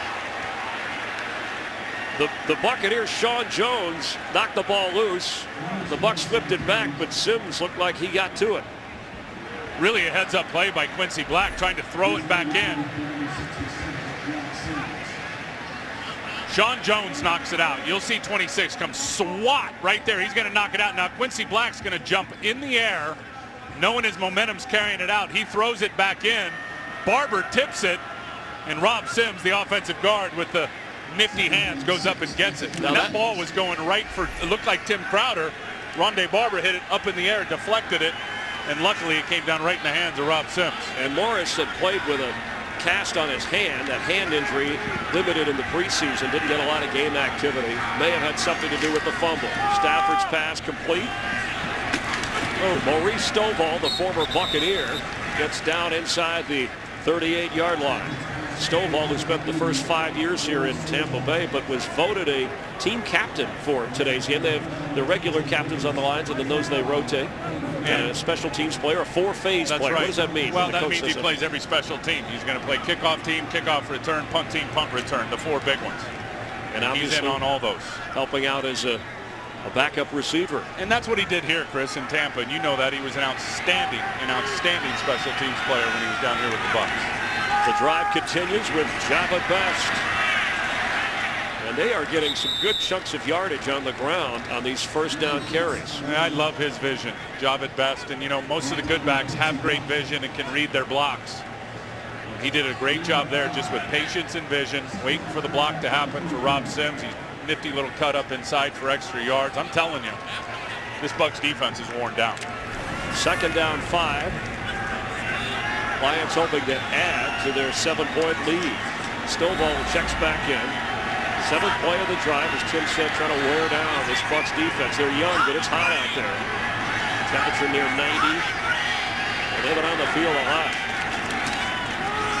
Best again cuts to the outside. And he's going to have another first down. Sean Jones from his safety spot had to come up and make the tackle. Well, you say come up and make the tackle. That was a good job by Matt Stafford at the line of scrimmage, reading that Tampa Bay had 2 safeties back. And when they do that, they're outnumbered in the box in terms of the running box because there was 2 tight ends on the field and they were in a closed formation. So Matt Stafford in his 3rd year got up to the line of scrimmage, had a play call, looked back, saw the 2 deep safeties and said, we got a numbers advantage, let's run it. They did, were able to pick up a nice first down. Jerome Harrison checks in the backfield. The former Steeler and Brown on 1st and 10. Timeout. Matthew Stafford wasn't sure, so he plays it safe. It's the first timeout of this second half. The Lions with the football and a 7-point lead. Specialist Jason Fuller here from Mason, Michigan in Kandahar Airfield, Kandahar, Afghanistan. I want to say, go Lions, let's restore the war. Many military and families of military in attendance here on 1st and 10 for the Lions. That's Jerome Harrison, his first carry of the day, and he's near another Lions first down. This is a Mike Burks production directed by Tom Yohe, our production crew. Appreciate their fine work with Tim Ryan, Chris Myers, Jennifer Hale down on the field. And it's been an unusual game, not that far removed from the game last year between these 2 teams. Yeah, although LeGarrette Blount ran like crazy in that game. Remember, he had the big 39-yard scamper, and got a lot of different players in this game. It was Drew Stanton at quarterback for the Lions. And the Lions came back to force overtime and win. It'll have to be the Bucs who would try and rally here. Harrison carries at plenty of room and carries again for a first down out of the 11-yard line of Tampa Bay. That O-line is just controlling the point of attack at the line of scrimmage. It's all spread run stuff. Get the outside linebackers walked out a little bit. Saw Jeff Backus, his 161st consecutive start, more than any, adding to the best lineman string in Lion history. Chris, if they can have a good year, and I know there's a lot of hopes for him, it's that guy right there, 51 at center, Dominic Raiola, and Jeff Backus, who have been on the Detroit grind for about 11 years. Think about that. 10th play of this drive. Talk about a grind. The Bucs defense up against it. Harrison remains the back. It's a matter of time before Stafford's throw complete to Burleson, and near the goal line. May have another first down. No, I knew it was just a matter of time before that guy gets it going. That's his 5th catch of the day. But this is just too easy. Look, I mean, do you see a defender around this guy? I don't. And neither does Matt Stafford. Turn, fire. Burleson got up limping. On 1st and goal, Stafford, Calvin Johnson. Wow. And that is a touchdown, Lions. Yes, he held on. He came up cleanly with the football as Stafford goes limping off. And remember, Calvin Johnson said the memory of last year, as Stafford looks like he's in pain. He's got a cramp. That's the classic, put my leg up, stretch my calf. But Calvin Johnson said after that opener last year with the Bears, I'm going to make sure I come down with the football and hand it to the referee. What did I tell you? 4 feet over his head, he's open every time. That's a perfect example of it. gets his feet down, keeps the ball in front of him, clamps down, finishes the whole process of the catch. And Talib can get up. He's got big ball skills, but that's all Calvin Johnson and that physical talent I was talking about earlier. Wonder if he's thinking in his mind, take that, Gene Steratore, and the NFL. Now they're going to review this up to the booth. Everything, every scoring play reviewed, so wait for the signal to the officials. And as they review, we'll pause for a moment. Calvin Johnson in the end zone again. Today's game on Fox is sponsored by the award-winning 2012 Fiat 500. Flashback last year, week 1, Lion fans remember facing the Bears, 31 seconds left in the fourth quarter. Sean Hill would look like a go-ahead touchdown to Calvin Johnson, but after further review, Gene Steratore ruled it was an incomplete pass. What will the ref say this time on the Calvin Johnson catch? He's going to say it's a touchdown. Everything I saw up here. After reviewing the play, the ruling on the field is confirmed. It is a touchdown. You talked about 4 feet higher than everybody else, and he also got his feet down. And he absolutely did. And watch his right toe touch before his hip hits out of bounds. So he's got the ball, left foot down, now right foot down there before the hip touches out of bounds. No question, touchdown, and he is clamping onto that football. No way is he letting that go. And he moves into a tie on the all-time Lions touchdown reception list. Johnny Morton part of that group. Terry Barr with 35 career touchdown catches. Of course, Herman Moore, the leader in that department, as Jason Hanson makes the extra point. And Stafford, it is cramps, as you mentioned, with the heat here, but 3 touchdown passes, and the 23-year-old has the Lions up by 14. Tim Ryan, Chris Myers here in Tampa Bay. The last 3 drives resulting in touchdowns. Matthew Stafford cramping up a little bit, but getting the job done. And the Lions, who trailed at one time 10-6 to the Bucs, now lead 27-13. Doing more than getting the job done. That dude is on fire. Looking at his numbers. 291 yards through the air as Preston Parker will down this. And the Bucs offense will come out to the 20. Why do you hold your breath when Matthew Stafford limps off the field? Because of the brief history. Week 1 last season, Lions and Bears. Julius Peppers in on Stafford. And right shoulder kept him out for the next 5 games. And when Stafford was back week 9, the Jets and Lions, Stafford brought down from behind and re-injured the shoulder and missed the rest of the season. You notice one thing that we haven't seen out of Matt Stafford today, him taking off and running with the ball. It's a lot easier to throw it and catch it to your wide receivers than, as I like to say, put the Wells Fargo truck in harm's way without a lock on the door, right? He hasn't had to take off and run. The pass is low and incomplete, intended for Preston Parker.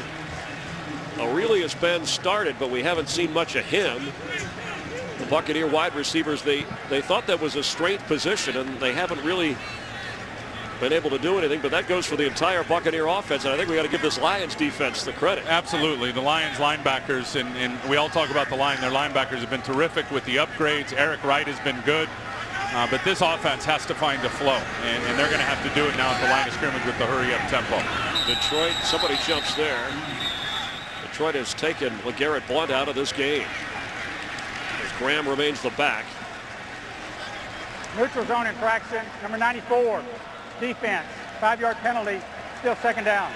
Lawrence Jackson. Yeah, and yeah, he just got with the hard count there from Freeman. But if you look at Josh Freeman, his best success came right before the half when they got into the hurry-up tempo mode when time was an issue. That's what they need to do here. They need to press the envelope and find some flow offensively, and more importantly, get that defensive line breathing a little bit. Freeman needs 5 yards for a first down. He's going to run and be short. Willie Young, one of the most improved players on this Lions defense, makes the stop. And Freeman comes over to the sideline, and he kneels down.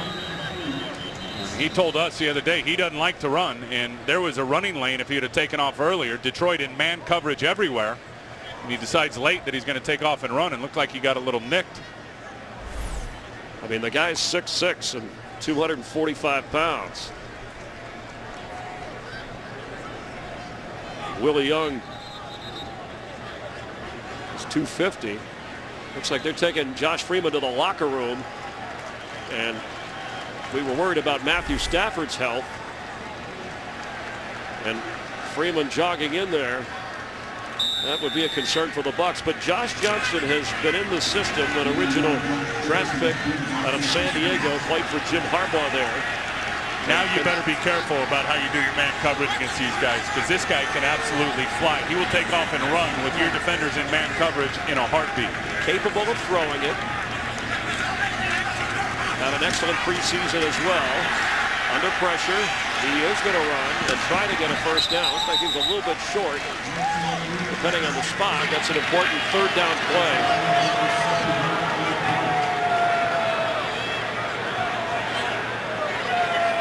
For Josh Johnson, he's made a few starts in his NFL career, but usually mop-up duty. And he's going to be short here. Think about how difficult that is. I mean, when you don't know that you're coming in and there's a quick injury to your quarterback, and in about 10 seconds prep time, you're out there taking a snap. And the crowd that is here is getting frustrated because Tampa Bay will punt again. We'll keep an eye on the Josh Freeman injury situation, as Josh Johnson will be the quarterback until he returns. Remember, they only have 2 active quarterbacks on this roster. Logan passes his way up to the 27-yard line. 55-yard punt and a 12-yard return. The Lions set up on offense with the lead. Chris, they love the addition of their defensive line coach, Keith Millard. Of course, everybody, and the Bucs fans remember him in the old NFC North days when the Bucs were in the division. The Minnesota Vikings, they had 18 sacks one year, and he is here to really train these guys as pass rushers. And it hasn't gone so well today. Give credit to the Lions offense up front, but Millard is a big addition to changing what these guys do up front. No sacks on Stafford as Java Best carries. Let's check in on the Eagles and Rams. Kurt Menefee has a game break. Well, Chris, after a slow start, the Eagles are looking like the Eagles, really. Michael Vick's second touchdown pass of the game. Deshaun Jackson's already over 100 yards receiving. And the Eagles have a 24-13 lead in the third quarter over the Rams. Chris and Tim. Thanks, Kurt. The Eagles will play Atlanta next week. Michael Vick, his old team, and the Rams will get the Giants. Steve Spagnuolo, head coach of the Rams, against the defense that he coordinated to a Super Bowl win. On second down, short. Lions running again with Best.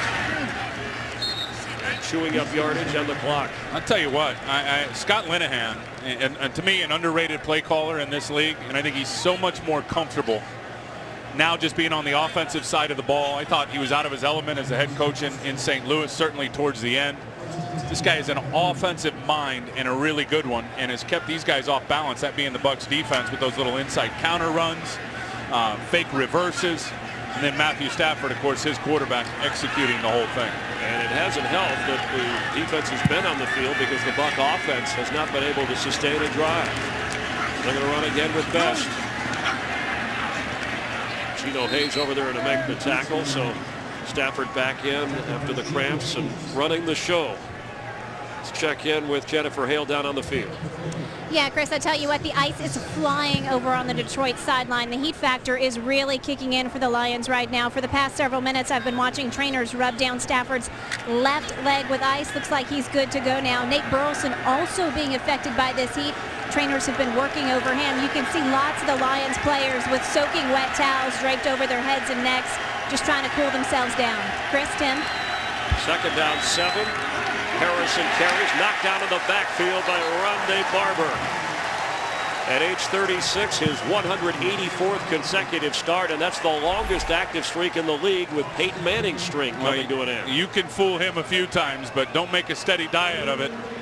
That little spread running game, because he is going to come off the slot quicker than a hiccup and get a tackle for loss.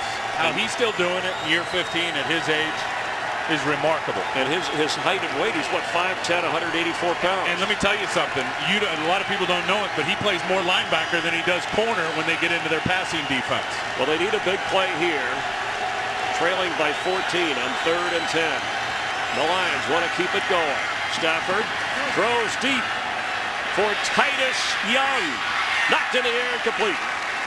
Sean Jones was back there. The old dash deep ball. Love that one.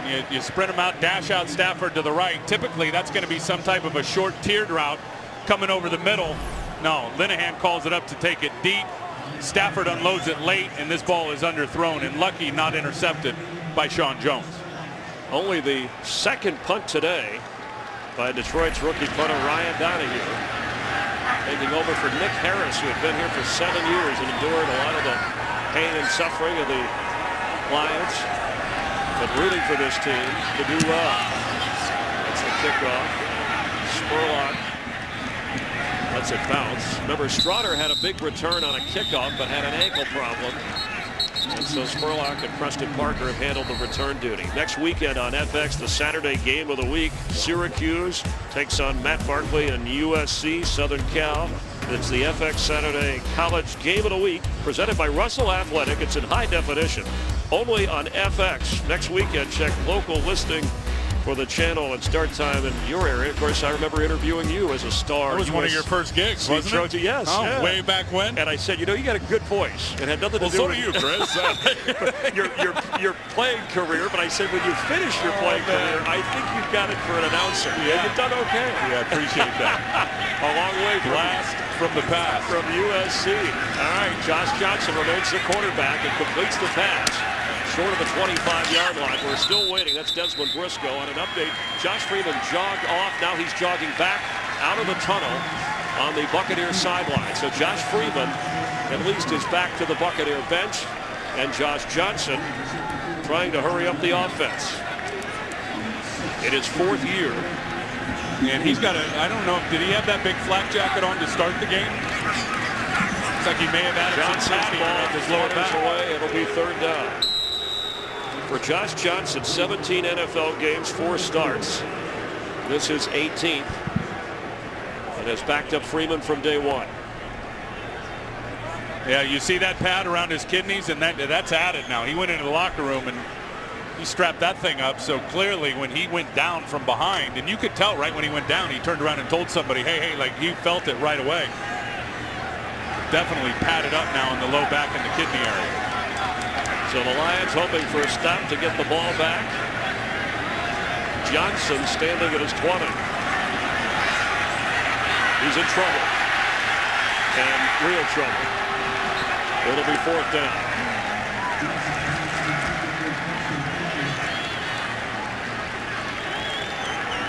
Good job here by Donald Penn handling Kyle Vanden Bosch, and has most of the day. But the problem is when the quarterback breaks contain. Boy, Penn is really good. But when the quarterback breaks contain, Stephen Tulloch, the middle backer, he's going to come out on secondary contain and snatch Josh Johnson right to the ground. I was happy to see Donald Penn get into the Pro Bowl last year. Well deserving for him. A free agent who made it to the big time and a big payday. But the Buccaneers have to punt. So Kane and Logan. And Logan fumbles it, but picks it up. Chasing him is Devin Holland. And the special teamer for the Bucs brings him down short of the 25-yard line. 52-yard boot and a 2-yard return. The NFL is holding a special auction to benefit 9/11 charities. Autographed, game-worn jerseys, game balls, other NFL items. Auction to raise money for Tuesday's Children and My Good Deed. Please go to NFL.com/auction. And bid on these items. You know, we talk about all the folks that lost their lives that day and paid the ultimate sacrifice, and the first responders and all of those outstanding folks. 7,000 children lost a parent on 9/11. Think about that. Wow. The NFL continuing to honor those in stadiums across America today and later tonight. Jerome Harrison in the backfield. Keelan Williams inactive. Harrison carries. Another gain on 1st down up near the 30-yard line before Barber brings him down. The Lions have taken control of this game, and we're winding down in the 3rd quarter. And that's how Rondé Barber can still do it, because he's savvy. He was all over that play before it happened. He was lined up out on the slot, and just watch him here as he baits the quarterback into thinking, okay, I'm going to get out of here on the slot defender, and then he immediately comes flying back in. Barber, he was all over that play pre-snap. He has not missed a game since November of '99. Harrison carries, and until the Bucs stop him, the Lions will keep going there. That's a first down for Detroit.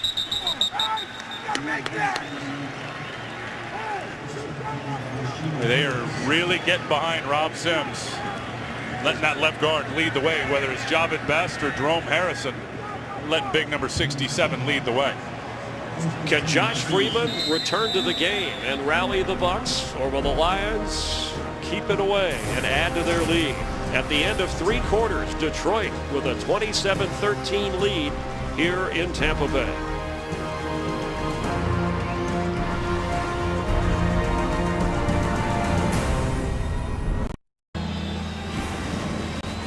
Every time the NFL kicks off a season, it's special. This on the 10-year anniversary of 9/11. Special ceremonies held across the country and around the stadiums. And teams optimistic, taking to the field. They hope it's the start of something big. And for the Lions and their fans, overdue.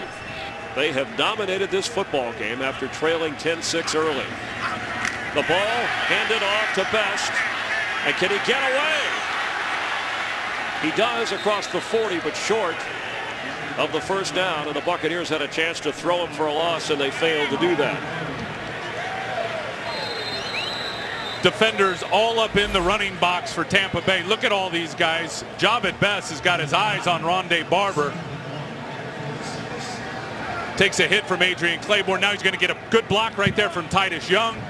I'm telling you, wearing down and worn down is this Tampa Bay Bucs defense. They have been on the field for over 32 minutes of this game. Including Brian Price, and you raised the question earlier about surgery, reattaching hamstrings. A guy who was trying to work his way back. He is the injured Bucs player.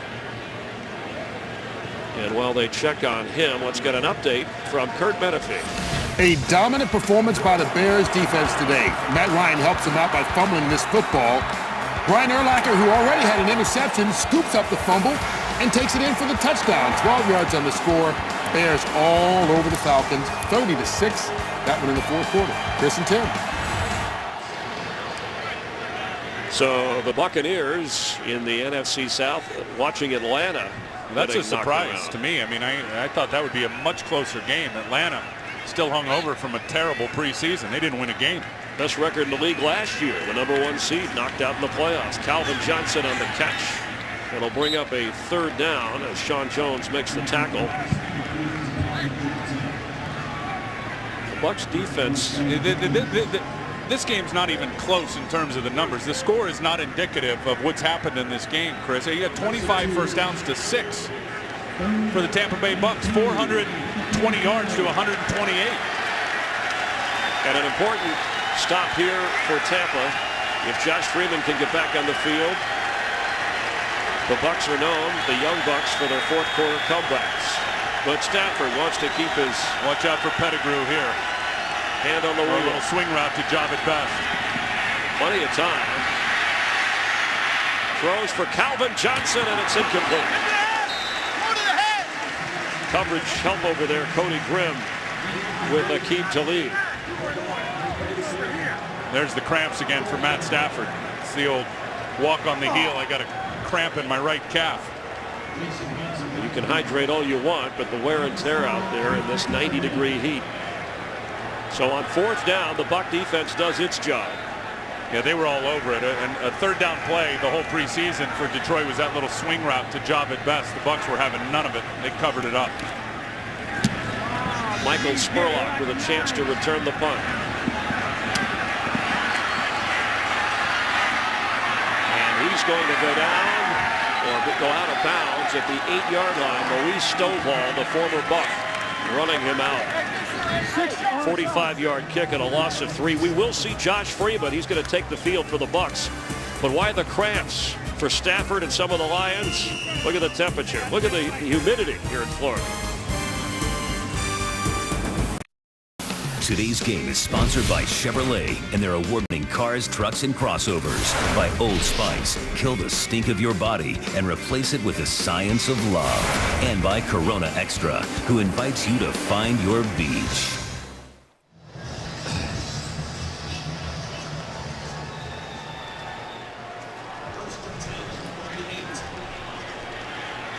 Josh Freeman has returned to the field after missing the last series. Remember, he had 5 fourth-quarter comeback wins last year. Of his 13 wins in the NFL, 7 have been come from behind fourth-quarter rallies. On first down, it hands off to Graham. A couple of yards out across the 11-yard line. It'll be second down. So look, still plenty of time in this game, down 2 touchdowns, and you got almost the whole fourth quarter to play. But I'd love to see some hurry-up tempo and just start. And if anything, you're going to wear down and hopefully wear down that Lions front. They've taken the crowd out of it. The Lions have. Garrett Blunt has been taken out of it. Freeman was out of it. Now he's back in. On second down, pass to Aurelius Ben, who is stopped right away. It'll bring up another third down for this Buccaneer offense. And Ndamukong Suh was right in the face of Josh Freeman there. He takes an inside rush. Here he is, going to go here on Davin Joseph. I mean, he is so good with his hand placement, and most defensive linemen, the good ones are, with the ability to slap the hands and get the rips. But really, for Ndamukong Suh and his soccer background, Chris, it all starts with his feet. When you can match up great feet with technical hands, you end up being a dominant player, which he is. An important third down for Freeman to keep the Bucs offense on the field. Comes the heat. Pass complete to Kellen Winslow in the clear and up near the 39-yard line. Josh Freeman told us that, you play within the game, but in the fourth quarter, then you have to go out and be a hero. This is the fourth quarter. And that's what he's one of the best ones in the league. Certainly top 10 as a fourth quarter quarterback.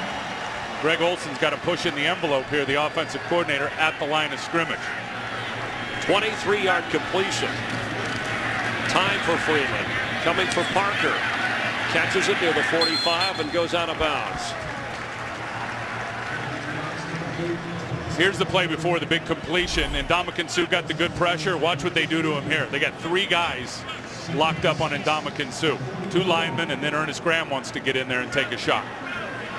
I like this. I mean, watch how if they continue with this and complete some balls, watch how the pass rush slows down, Chris, for the Lions. Mike Williams has only 2 catches in this game. He's the star receiver for Freeman. On second down, 2.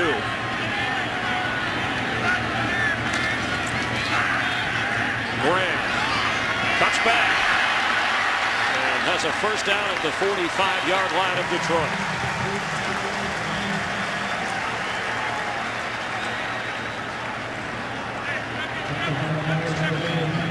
He went for Mr. August, Raheem Morris calls him Mr. Insurance, because whether they need him at fullback or so savvy backup running back or a big catch. Craig Lumpkin is now in the game. A one-time Packer out of Georgia. I love the little dink and dunk, wearing down the rushes. On first and 10, pass is complete to Aurelius Ben.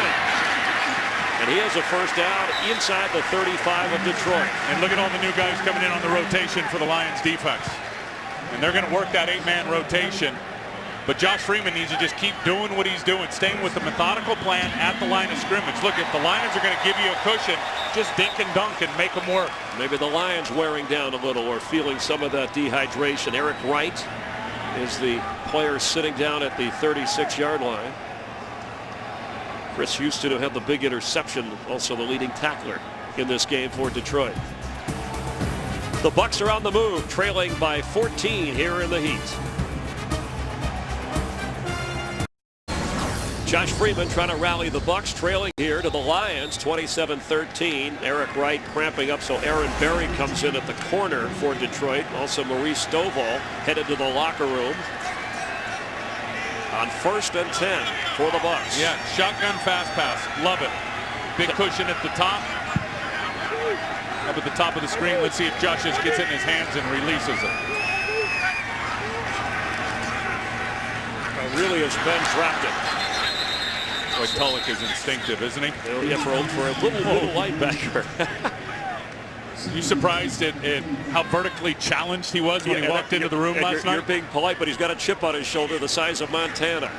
And he certainly has played big. You know who he is? He's really who his mentor is, London Fletcher. Yep. They're really the same guy physically when you look at him. Of course, London Fletcher, the linebacker for the Redskins, was a great one for the Rams and the Buffalo Bills.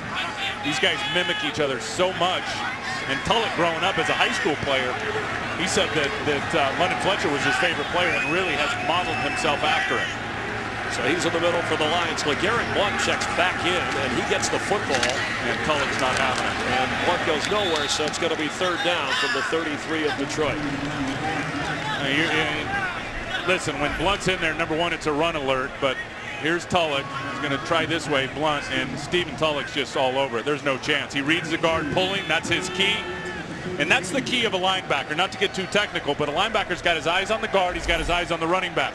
He reads the guard pulled. Now the running back confirmed it with his path of release, and he just reads his keys and he diagnoses it and finishes it with a nice tackle. Fourth tackle of the game for Tulloch on 3rd and 8. Freeman from the shotgun. Extra pressure picked up. Throws for Williams. First down, Bucs.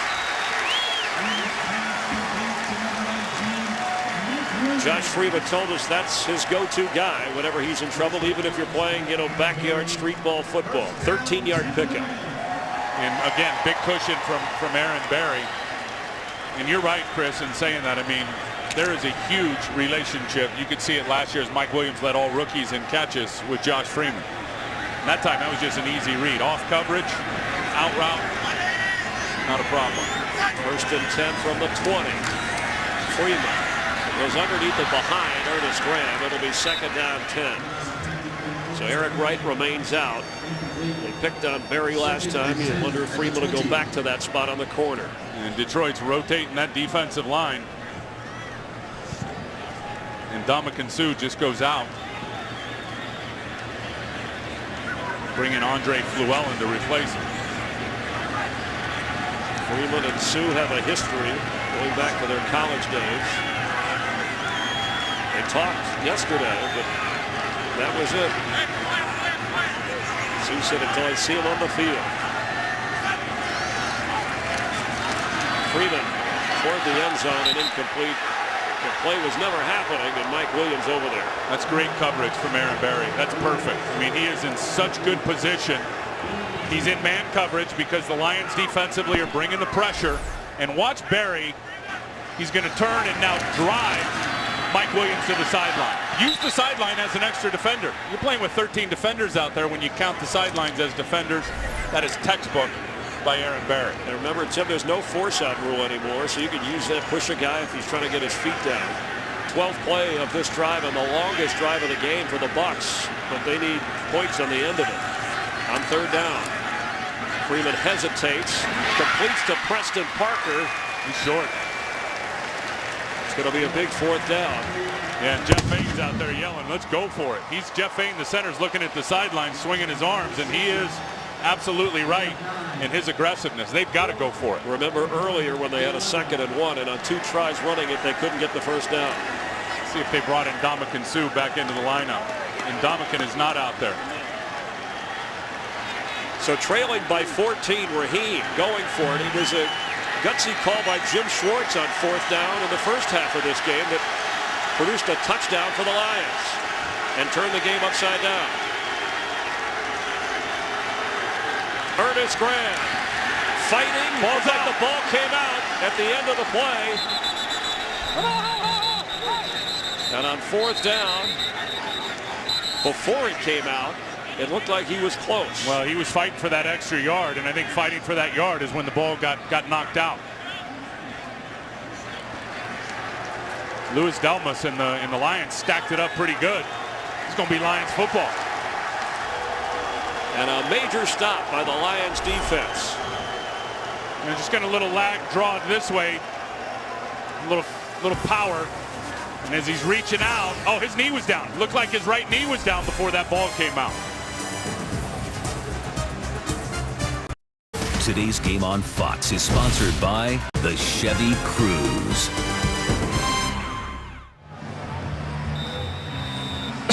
Okay.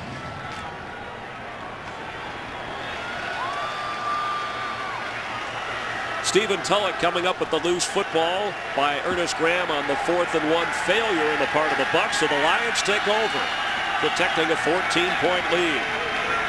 Jalvin Best has been busy, and he gets the carry, maybe a yard. And 7:40 to go. And back to that fumble, I think that the ball was getting dislodged before Ernest Graham. We had an opportunity to look at it on the break. It was getting dislodged and coming loose before his knee was down. Now you get into and this is where they missed the big power back. Now, Jalvin Best and Jerome Harrison, they've done a nice job today, but here's where you'd like to really crank it out with that 235-pound pile mover. They've used chew up the clock. 3 different running backs, Tim, from Maurice Morris to Jerome Harrison and Jalvin Best. On 2nd down 10 after no gain. Sean Jones coming in from his safety spot. And it'll be 3rd down. Let's check on the Eagles and Rams. Here's Kirk Menefee. Well, the Eagles making a few fantasy owners happy today. LaShawn McCoy's 2nd touchdown of the afternoon, 1 rushing, 1 receiving. He's got 104 yards rushing. Deshaun Jackson over 100 receiving. Vic 86 on the ground and 2 touchdown passes. That's why they're up 31-13. Chris, Tim? All right, thanks, Kurt. The fantasy number's good for Matthew Stafford with 3 touchdowns and closing in on 300 yards. But here he wants a 1st down. No one's on Pettigrew. You got nobody on Brandon Pettigrew. Nobody. They need 9.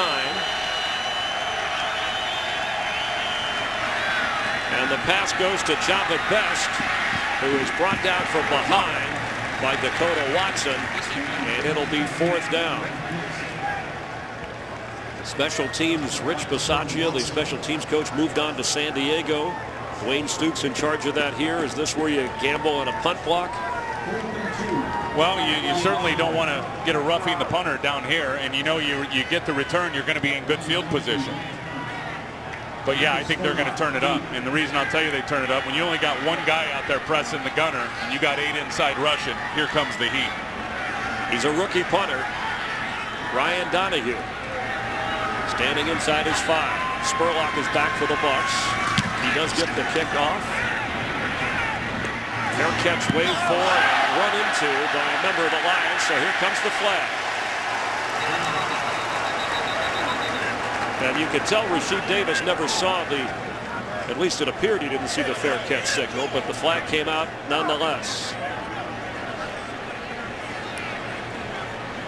And if they tack on yardage after a 40-yard kick, this could set the Bucs up nicely. There is no foul. The player was blocked into the receiver. So he was blocked into the receiver after the fair catch. No penalty. That is waved off. The Bucs have the football. They're trailing by 14.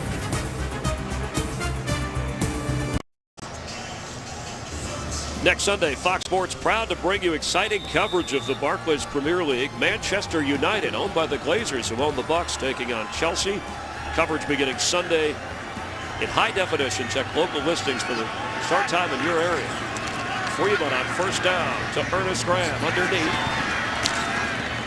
He'll be about 5 or 6 yards short of a 1st down. The clock may be the enemy along with the Lions. Just over 5 minutes to go. All 3 timeouts remaining, but the Buccaneers need 2 touchdowns. And here's where you got to really count on your D-line to get some quick pressure, because the Lions are going to play, you don't want to call it a prevent, but certainly shell coverage with 4 deep. Just Freeman's going to pick it apart underneath. Winslow right at the 1st down marker, and it should be good enough for a fresh set of downs, and it is. And remember, this is where the young Bucs made their mark last year. The 4th quarter comeback. Frankly, they should have been doing this shotgun fast pass, Chris, the whole game. From behind, the ball's knocked loose. Kyle Vanden Bosch got behind Freeman and tore it out. Graham was quickly on it. Not sure if Freeman's hand was coming forward. Vanden Bosch going to come around here on Donald Penn. Looks like as he swiped at it, Freeman still had a hold of the ball. And you can't say enough about Donald Penn had a hold of Kyle Vanden Bosch there. I mean, Vanden Bosch coming off neck surgery, and shoulder injury. Been a leader on defense for this team as Freeman is under pressure again. He runs. Can he get the first down? Yes! Falling to the 36-yard line of Detroit. Vandenbosch just got held bigger than Dallas right there by Donald Penn. They didn't see it. Josh Freeman's able to make you pay with his legs. You know, Vandenbosch is nuts with those red contacts that he wears. It's like where he is on his RPM gauge, redlining all the time with that guy's nonstop motor. At age 32, after a 16-yard gain, Freeman throws, completes. That's Craig Lumpkin. He's in the Cadillac Williams role this year. That's Cadillac. Went on to sign with the Rams. They're calling him down at the 32-yard line. I'm sorry, the 28-yard line of Detroit. And Freeman trying to hurry things with Lumpkin. I tell you, since they've gone to this hurry up, you haven't seen a lot of significant pressure from the front four. Freeman has to get rid of it down the middle, off the fingertips of Luke Stocker. The rookie tight end, his first NFL catch, could have been a big one. And again, there was no gut pressure. Nobody in the face of Freeman. He's got a clear lane to throw it. Gets it right over Tulloch in the hands of Stocker. And he can't hang on. There was a bust in coverage there somewhere because Tulloch's trying to back up and get depth. He was expecting safety help behind him. That's a guy. He's got to catch that. He didn't get a lot of work in the preseason because of a hip injury, and it cost him on 3rd and short. They need about a yard and a half.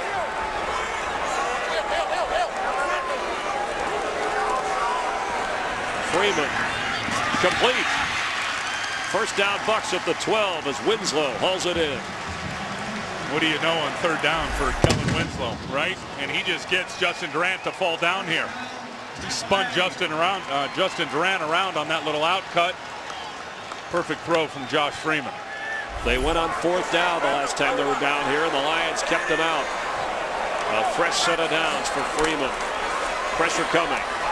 Graham on the short pass, and he goes nowhere. There were 3 Lions on top of him when he hauled in the football, and Justin Durant didn't fall down this time. No, Durant sniffed that out from the whole way. I mean, from the beginning of the post snap. Right when that ball was snapped, he saw the lineman let the defensive lineman go, and Justin Durant said, "Oh, screen, go smoke this thing out." They're not going to get the play off here as the 2-minute warning, and that's a major mistake on the part of the Bucs. They lost some valuable time there. They do have 3 timeouts, but they need to score touchdowns. The Lions have come to Tampa Bay and are trying to get out of here with a win. Detroit leading 27-13. Some of the Lions who battled down in the trenches trying to protect the lead. And the opening NFL weekend continues on Fox. Redskins Giants, most of you will see in the second half of our doubleheader, America's Game of the Week. 3 timeouts remaining for the Bucs. Got Eric Wright back in the game there on the slot corner. On 2nd down. Freeman for Mike Williams. Incomplete. It'll be 3rd down. They were battling all the way on that play.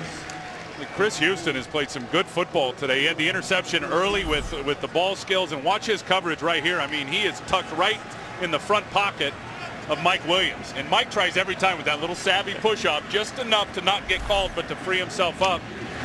Houston, Eric Wright, Aaron Barry, all of them have really done a fine job in terms of their lockdown coverage. Chris Houston coming off his best NFL season.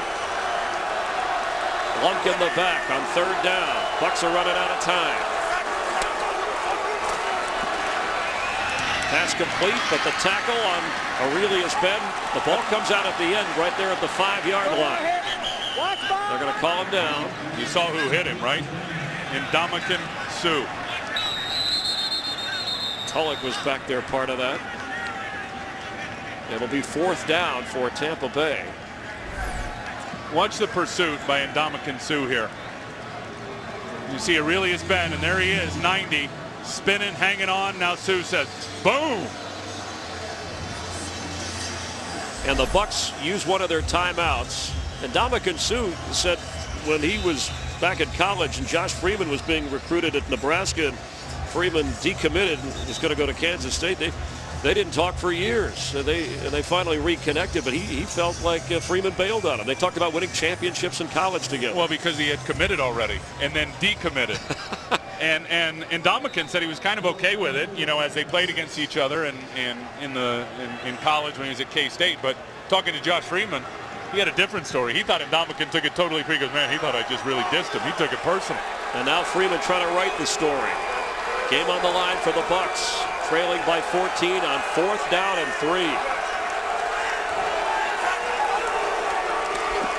Freeman, end zone, and yes, that's a touchdown, Tampa Bay. Mike Williams kept his feet in.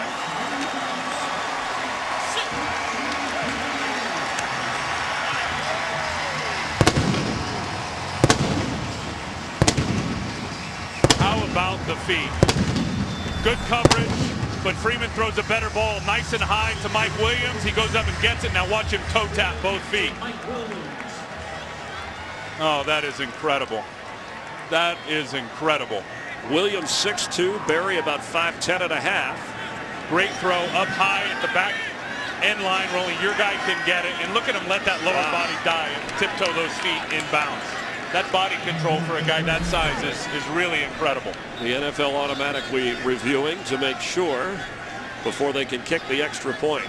Now you kick the extra point, you get your onside team out there, and you kick that onside kick. A minute 35 to go. Each team with 2 timeouts. I think the Bucs are going to learn something about themselves in this game, that we're better at the line of scrimmage with Josh Freeman controlling the tempo and really running the show with the hurry-up offense. They're going to review the play again. Well, you said it, Tim, even at the half, and from the start of the game, the Lions offense moves so well with Matthew Stafford playing up-tempo. It's a 27-20 game at the moment.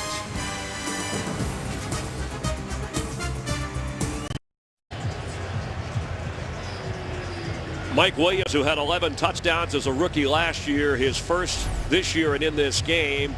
And it certainly looks good. I don't know why it's taking so long for the official review. Yeah, well, the toes are in. Now, the thing you got to ask yourself as he comes down, does the ball hit the ground and jostle? There's no chance. I mean, that is... And the official's right there. Yeah. Should be confirmed.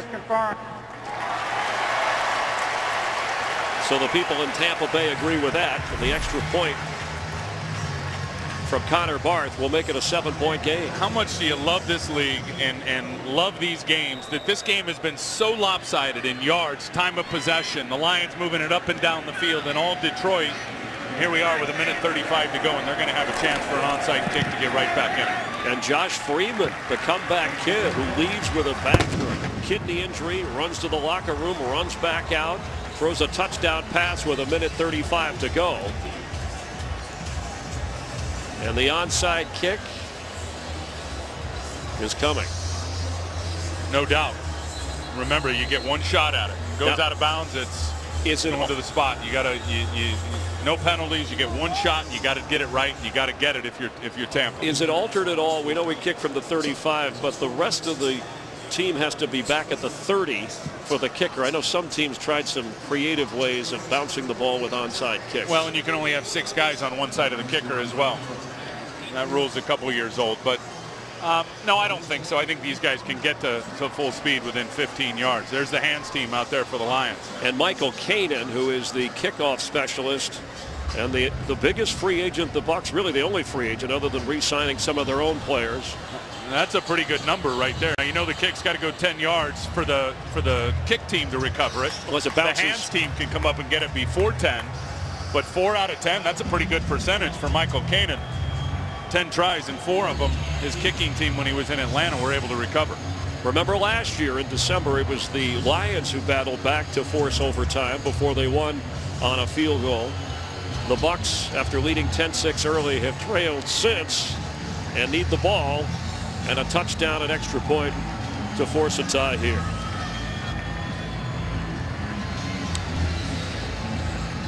And the average on these kicks, only 15%. You know what's wild? You talked about guys being 5 yards back. They got 3 guys that are only 2 yards back. Calvin Johnson is out there, part of that hands team. It's high in the air, and that's who gets it. The big guy with good hands.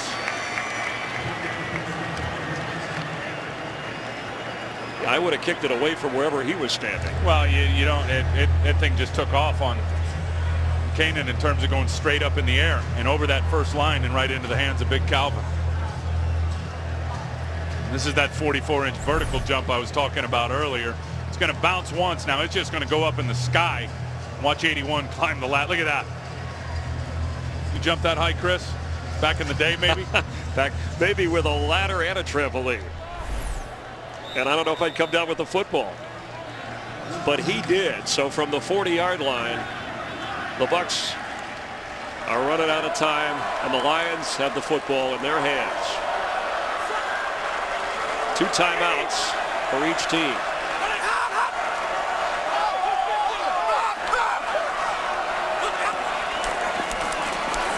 Jerome Harrison goes down right at the 40. Timeout called quickly by Tampa Bay. You know, what a time Michigan. You talk about a great Michigan win over Notre Dame. The 3 big automakers are making money again. The Tigers are in first place. And the Lions, with all the hope and the optimism. Proud to be a Lions fan today, the way this team came in and was playing. Well, how long? I mean, we've been doing Lion games for a long time. And they've been through so many coaches and trying hard. And tell you when things changed, though, is when Martin Mayhew came in as a general manager and hired Jim Schwartz, and they got their plan together. And really, their plan mimics Tampa's plan in terms of get the quarterback in Stafford, draft him right away, which they did, and then they come back with Ndamukong Suh, and they got defensive-minded coaches. And similar to the Bucs. Telling you something, the culture. Yes, absolutely. The culture has changed, Chris, in Detroit. There's no question. Harrison the back again. 2nd down. He wants to stay inbounds, and he does. So the Bucs will use another timeout, and that is their final timeout. I mentioned the Tigers in first place, and of course Stafford, a baseball background. He was actually a catcher for Clayton Kershaw from Little League all the way through high school. They grew up together in Texas. And Kershaw, the Dodger pitcher's having a Cy Young year, and Stafford looks like a catcher. Look at him. And Kershaw predicts the Lions he says the Lions are going to make the playoffs. In fact, Kershaw drafted Stafford. He has 2 fantasy football leagues, and he's got Stafford in both of them. And Clayton Kershaw said, I'm going to come in October to see his game against the Cowboys when the Lions take on Dallas. You think maybe those two scrape a couple nickels together and buy the Dodgers? They certainly could afford it. Right now, Scott Linehan, he's not worried about Stafford, the baseball player. Stafford, the engineer, who has 3 touchdown passes, overcame the early pick, and is trying to close this thing out. And man, did he really settle in after that early pick. A couple of bad balls early, throwing off his back foot, and then forget it. He settled in, started standing tall in the pocket, and delivering strikes. Bucs cannot stop the clock. On 3rd down, Harrison is stopped. And so there's a flag on the end of this with 1:16 to go.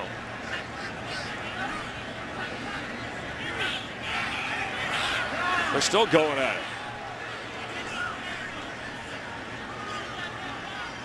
it. It was 4th down after the run.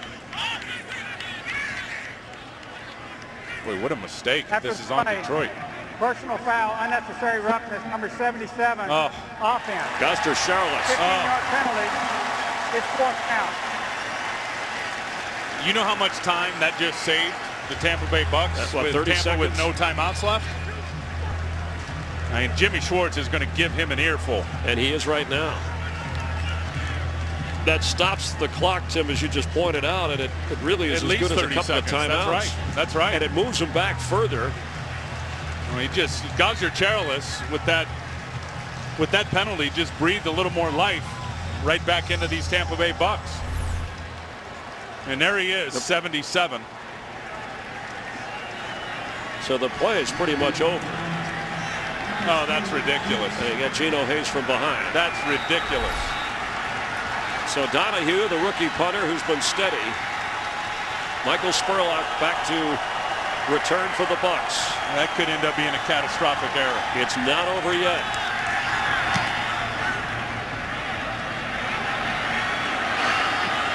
Wisely, he lets it go, so you don't burn off any unnecessary time. And from the 20-yard line, 5 fourth-quarter comebacks last year for Josh Freeman. He's 80 yards away from at least forcing a tie in this opener. And in the 13 wins in his career, 7 have been fourth quarter. Listen, comebacks. 80 yards isn't easy for anybody, but a minute 7 to go 80 versus about 35 seconds to go 80. What a difference. Yeah, Master Charlotte's made it a little more interesting for the Bucs. This is when Freeman said, you have to be a hero. Forget playing within yourself. No timeouts for the Bucs. Freeman. Incomplete. Right at the 30, intended for Winslow. Well defended by the Lions. Tried to squeeze that right in between some scissors. Look at the two defenders just scissor right, cross it up right there. Ball should have been caught. Second down 10. You need yards. You need to get the ball downfield. You can't waste time doing it. Aurelius Ben, fastest player on the team. The 17 out on the right side. Freeman looks the other way, and he's on the move. Crosses the line of scrimmage and goes out of bounds. Did not get the first down. It'll be third down. Second in the NFL last year rushing among quarterbacks behind Michael Vick. He doesn't look the same though running now since he put that big kidney belt on when he got hurt earlier. Missed a series. Josh Johnson came in. Freeman came back out onto the field and has the Bucs within 7 on 3rd and 2. Got his go-to guy up at the top. Ben has it. First down. And he goes down. But you can't stop the clock unless you're going to spike it here. 40 seconds. No, they got a spike. 38 to go. This is about what they would have had left if Goster Charles didn't commit that ridiculous penalty. The 15-yard unsportsmanlike conduct penalty. So from the 34 on second down. Defensive coordinator Gunther Cunningham there, and there's Greg Olson. This guy's trying to match wits right now. Frankly, it's come down to the players, and Josh Freeman's got to work the sidelines here. Desmond Briscoe goes out of bounds. Still don't have a first down. It'll be third down. And we're down to 33 seconds. You can see the safeties dropping 20, 30 yards deep. They're in big-time prevent, running with 4 deep.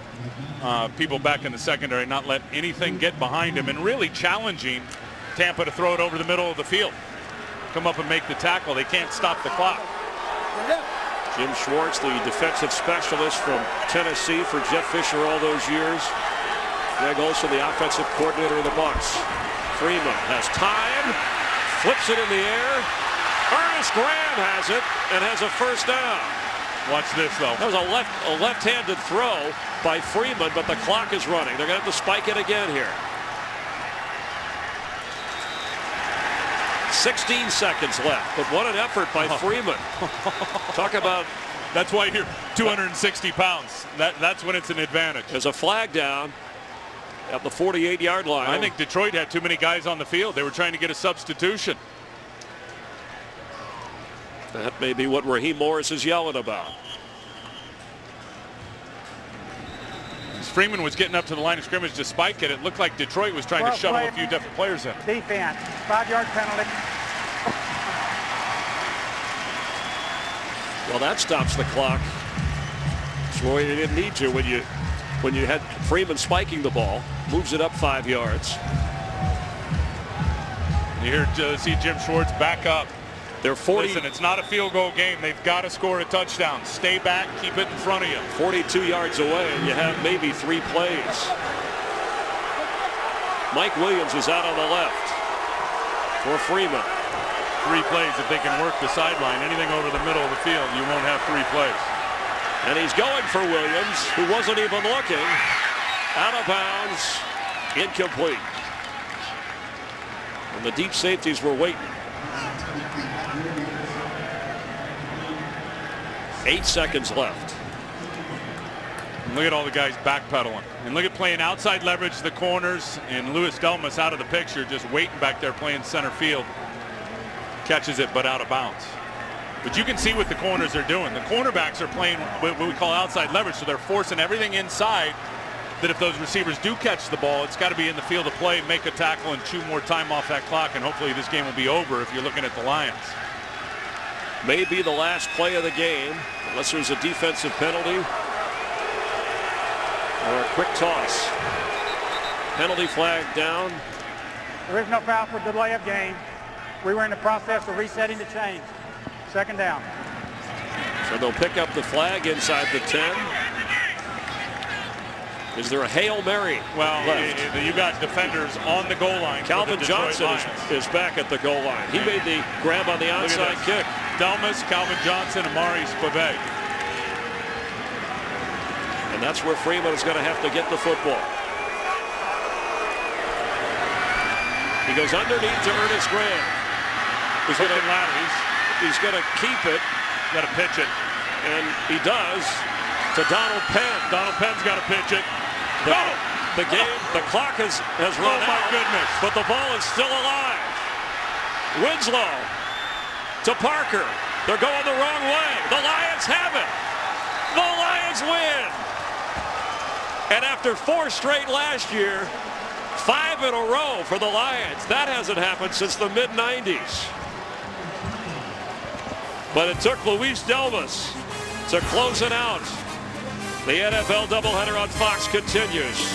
The Lions win 27-20 in Tampa.